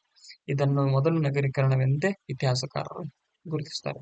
ದಕ್ಷಿಣ ಭಾರತದಲ್ಲಿ ತಾಮ್ರಕ್ಕೆ ಹೋಲಿಸಿ ಆ ಕಾಲದೊಳಗ ಅಂದ್ರೆ ಈ ಪ್ರಸ್ತುತ ನಾವು ದಕ್ಷಿಣ ಭಾರತದ ಅಂದ್ರೆ ನವಶಿಲಾ ಯುಗ ನಂತರ ದಾಟಿದ ಮ್ಯಾಗ ಲೋಹಶಿಲಾಯುಗದ ಪ್ರಾರಂಭದಲ್ಲಿ ದಕ್ಷಿಣದಲ್ಲಿ ತಾಮ್ರಕ್ಕೆ ಹೋಲಿಸಿದಾಗ ಕಂಚಿನ ಬಳಕೆ ಹೆಚ್ಚಾಗಿರಲಿಲ್ಲ. ದಕ್ಷಿಣ ಭಾರತ ಕಂಚಿನ ಇದ್ದಿರಲಿಲ್ಲ. ತಾಮ್ರಕ್ಕೆ ನೋಡಿದ್ರೆ ಕಂಚಿದಿರಲಿಲ್ಲ. ಕರ್ನಾಟಕದ ಹಳ್ಳೂರು ಎಲ್ಲಿ ಬರ್ತದೆ ಗೊತ್ತದ? ಹಳ್ಳೂರು ಇದು ಹಾಸನ ಜಿಲ್ಲೆಯೊಳಗೆ ಬರ್ತದೆ. ಎಸ್, ಕರ್ನಾಟಕದ ಹಳ್ಳೂರು, ಬನಹಳ್ಳಿ, ಬ್ರಹ್ಮಗಿರಿ, ಚಿತ್ರದುರ್ಗದ ಬ್ರಹ್ಮಗಿರಿ ಮುಂತಾದ ಕಡೆಗಳಲ್ಲಿ ತಾಮ್ರ ಮತ್ತು ಕಂಚಿನ ಶಿಲೆಯ ಆಧಾರಗಳು ದೊರೆತಿವೆ.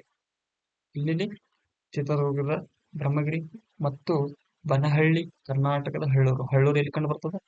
ಹಾಸನ ಜಿಲ್ಲೆಯಲ್ಲಿ ಕಂಡು ಬರ್ತದೆ. ಆ ಸ್ಥಳಗಳಲ್ಲಿ ಕೆಲವು ತಾಮ್ರ ಮತ್ತು ಕಂಚಿನ ಶಿಲೆಯಾದ ಆಧಾರಗಳು ದೊರೆತು ಬಂದಿವೆ ಅಂತ ಹೇಳಲಾಗ್ತದೆ. ಕಬ್ಬಿಣದ ಯುಗ ನೋಡ್ರಿ. ಕಬ್ಬಿಣ ಅತ್ಯಂತ ಗಡುಸಾದ ಲೋಹ. ಇದು ಅತ್ಯಂತ ಗಡುಸಾದ ಲೋಹ. ಇದು ದಕ್ಷಿಣ ಭಾರತದಲ್ಲಿ ತಾಮ್ರಕ್ಕಿಂತ ಮುಂಚೆನೆ ಗೊತ್ತಿತ್ತಂತ. ಈಗ ದಕ್ಷಿಣ ಭಾರತ ಅಂದ್ರೆ ನಾವೇ ಕರ್ನಾಟಕದ ದಕ್ಷಿಣ ಭಾರತದೊಳಗೆ ಇರೋದಲ್ಲ. ನಮ್ಗ ತಾಮ್ರ ಗೊತ್ತಿರೋಕ್ಕಿಂತ ಮುಂಚೆನೆ ಕಬ್ಬಿಣ ಗೊತ್ತಿತ್ತ. ಕಬ್ಬಿಣವು 3,500 ವರ್ಷಗಳ ಹಿಂದೆ ದಕ್ಷಿಣ ಭಾರತದಲ್ಲಿ ಬಳಕೆಗೆ ಬಂದಿತು. ಎಷ್ಟು ವರ್ಷಗಳ ಹಿಂದೆ? 3,500 ವರ್ಷಗಳ ಹಿಂದೆ ದಕ್ಷಿಣ ಭಾರತದಲ್ಲಿ ಕಬ್ಬಿಣ ಬಳಕೆಗೆ ಬಂದಿತ್ತು ಅಂತ ಹೇಳಲಾಗ್ತದ. ಈ ಕಾಲವನ್ನು ಬೃಹತ್ ಶಿಲಾ ಸಂಸ್ಕೃತಿ ಕಾಲ ಎಂದು ಕರೆಯುತ್ತಾರೆ. ಕಬ್ಬಿಣ ಯುಗವನ್ನು ಏನಂತ ಕರಿತೇವೆ? ಬೃಹತ್ ಶಿಲಾ ಸಂಸ್ಕೃತಿಯ ಕಾಲವೆಂದು ಕರೆಯಲಾಗುತ್ತದೆ. ಕಬ್ಬಿಣದ ಆಯುಧ ನೋಡ್ರಿ. ಕಬ್ಬಿಣದ ಆಯುಧ ಕಬ್ಬಿಣದ ಆಯುಧ ಮತ್ತು ಸಲಕರಣೆಗಳು ಕೃಷಿ ಹಾಗೂ ಕರಕುಶಲ ಉತ್ಪಾದನೆಯಲ್ಲಿ ನೆರವಾದವು. ಕಬ್ಬಿಣ ಜಾಸ್ತಿ ಕಂಡು ಬರ್ತಂತಂದ್ರ ಅದು ಕೆಲವು ಇದು ಮಾಡ್ತಿರ್ತಾವ ಮತ್ತು ಗಳೆ ಹೊಡ್ಯಾಕ ಅವು ನೇಗಿಲು ಮಾಡ್ತಾರ, ಅವೆಲ್ಲ ಕಬ್ಬಿಣದಿಂದನೇ ಮಾಡ್ತಾರೆ. ಆ ಗಳೆಗಳು ಹೊಡೆದು ಕೃಷಿಗೆ ಮತ್ತು ಕರಕುಶಲ ಉತ್ಪಾದನೆಯಲ್ಲಿ ಕಬ್ಬಿಣ ನೆರವಾಯಿತು. ಉತ್ತರ ಭಾರತದಲ್ಲಿ ಕಬ್ಬಿಣ ಬಳಕೆ ತೀವ್ರಗೊಂಡಂತೆ ಕೃಷಿ ಚಟುವಟಿಕೆಗಳು ಗದಗೇರಿತು. ಇಲ್ಲಿ ದಕ್ಷಿಣಕ್ಕೂ ತಾಮ್ರ ಇತ್ತು ಮತ್ತು ಕಬ್ಬಿಣನೂ ಇತ್ತು. ತಾಮ್ರಕ್ಕಿಂತ ಮುಂಚೆ ದಕ್ಷಿಣಕ್ಕೆ ಗೊತ್ತಿತ್ತು ಕಬ್ಬಿಣನೇ. ಇಲ್ಲಿ ಕಬ್ಬಿಣ ಮತ್ತು ಉತ್ತರ ಭಾರತಕ್ಕೂ ಕಬ್ಬಿಣ ಹೋದ್ಮ್ಯಾಗ ಕೃಷಿ ಚಟುವಟಿಕೆಗಳು ಅಂದ್ರೆ ಕೃಷಿ ಅಲ್ಲಿನ ಸ್ಟಾರ್ಟ್ ಆಯ್ತು, ಇಲ್ಲಿ ಸ್ಟಾರ್ಟ್ ಆದ್ಮ್ಯಾಗ ಕೃಷಿ ಚಟುವಟಿಕೆ ಗದಗೇರಿತು. ಇದರಿಂದಾಗಿ ಜಾಸ್ತಿ ಕಬ್ಬಿಣ ಸಿಕ್ತಲ್ಲ. ಉತ್ತರ ಭಾರತಕ್ಕೂ ಕಬ್ಬಿಣ ಪರಿಚಯ ಆಯಿತು. ದಕ್ಷಿಣ ಭಾರತಕ್ಕಂತೂ ತಾಮ್ರಕ್ಕಿಂತ ಮುಂಚೆನೆ ಕಬ್ಬಿಣ ಪರಿಚಯ ಆಗಿತ್ತು. ಇದರಿಂದ ಹೆಚ್ಚುವರಿ ಉತ್ಪಾದನೆ ಉಂಟಾಯಿತು. ಅಂದ್ರೆ ಇಲ್ಲಿ ಉಪಕರಣಗಳನ್ನು ಇದ್ದು ಕೃಷಿ ಉಪಕರಣಗಳಿದ್ದು, ಉತ್ತರ ಭಾರತಕ್ಕೂ ಕೃಷಿ ಉಪಕರಣಗಳು ಆರಂಭ ಆಯಿತು. ಈ ಎರಡು ಅಲ್ಲಿನೂ ಕೃಷಿ ಉತ್ಪಾದನೆ ಸ್ಟಾರ್ಟ್ ಆಯ್ತು, ಇಲ್ಲಿನೂ ಕೃಷಿ ಉತ್ಪಾದನೆ ಸ್ಟಾರ್ಟ್ ಆಗಿದ್ದ ಕಾರಣ ಭಾರತದೊಳಗೆ ಕೃಷಿ ಹೆಚ್ಚುವರಿ ಉತ್ಪಾದನೆ ಹೆಚ್ಚಾಯಿತು. ಹೆಚ್ಚುವರಿ ಉತ್ಪಾದನೆಯನ್ನು ನಿಯಂತ್ರಿಸುವ ವರ್ಗ ಪ್ರಭುತ್ವವಾಗಿ 2600 ವರ್ಷಗಳ ಹಿಂದೆ ಉದಯವಾಯಿತು. ಅಂದ್ರೆ ಇದು ಕಬ್ಬಿಣದ ಉಪಕರಣಗಳನ್ನು ಅತಿ ಹೆಚ್ಚಾಗಿ ಕಂಡು ಬಂದದ್ದು 2600 ವರ್ಷಗಳ ಹಿಂದೆನೆ ಕಂಡು ಬಂದಿತ್ತು. ಅವುಗಳ ಗಣರಾಜ್ಯಗಳು ಎಲ್ಲಿ ಕಂಡು ಬಂದು ಗಣರಾಜ್ಯಗಳಲ್ಲಿ ಕಂಡು ಬಂದು. ಅದ ನಂತರ ನಂದ, ಮೌರ್ಯ ಸಾಮ್ರಾಜ್ಯಗಳು ಪ್ರವರ್ಧಮಾನಕ್ಕೆ ಬಂದವು. ಕಬ್ಬಿಣ ಶಿಲಾಯುಗಕ್ಕೆ ಸೇರಿದ ಕರ್ನಾಟಕದ ಪ್ರಮುಖ ನೆಲೆಗಳೆಂದರೆ ಒಂದನೇದು ಬನಹಳ್ಳಿ. ಯಾವ್ದ್ರಿ? ಬನಹಳ್ಳಿ, ಹಿರೇಬೆನಕಲ್ಲು, ಚಿತ್ರದುರ್ಗದ ಬ್ರಹ್ಮಗಿರಿ, ಕೊಪ್ಪ, ಹೆಗ್ಗಡೆಹಳ್ಳಿ, ಮಂಡ್ಯ ಇತ್ತು ಮೊದಲ, ಈಗ ಮೈಸೂರಿನ ಟಿ ನರಸೀಪುರ ಮತ್ತು ಹೆಮ್ಮಿಗೆ, ಹಳ್ಳೂರು, ಹಾಸನ ಜಿಲ್ಲೆ ಹಳ್ಳೂರು, ಜಡಿಗನಹಳ್ಳಿ, ಸಾವನದುರ್ಗ, ಉತ್ತರದುರ್ಗ, ಪಾಂಡವರ ದಿಣ್ಣೆ ಮೊದಲಾದವುಗಳು ಅಂತ ಹೇಳಿ. ಎಸ್,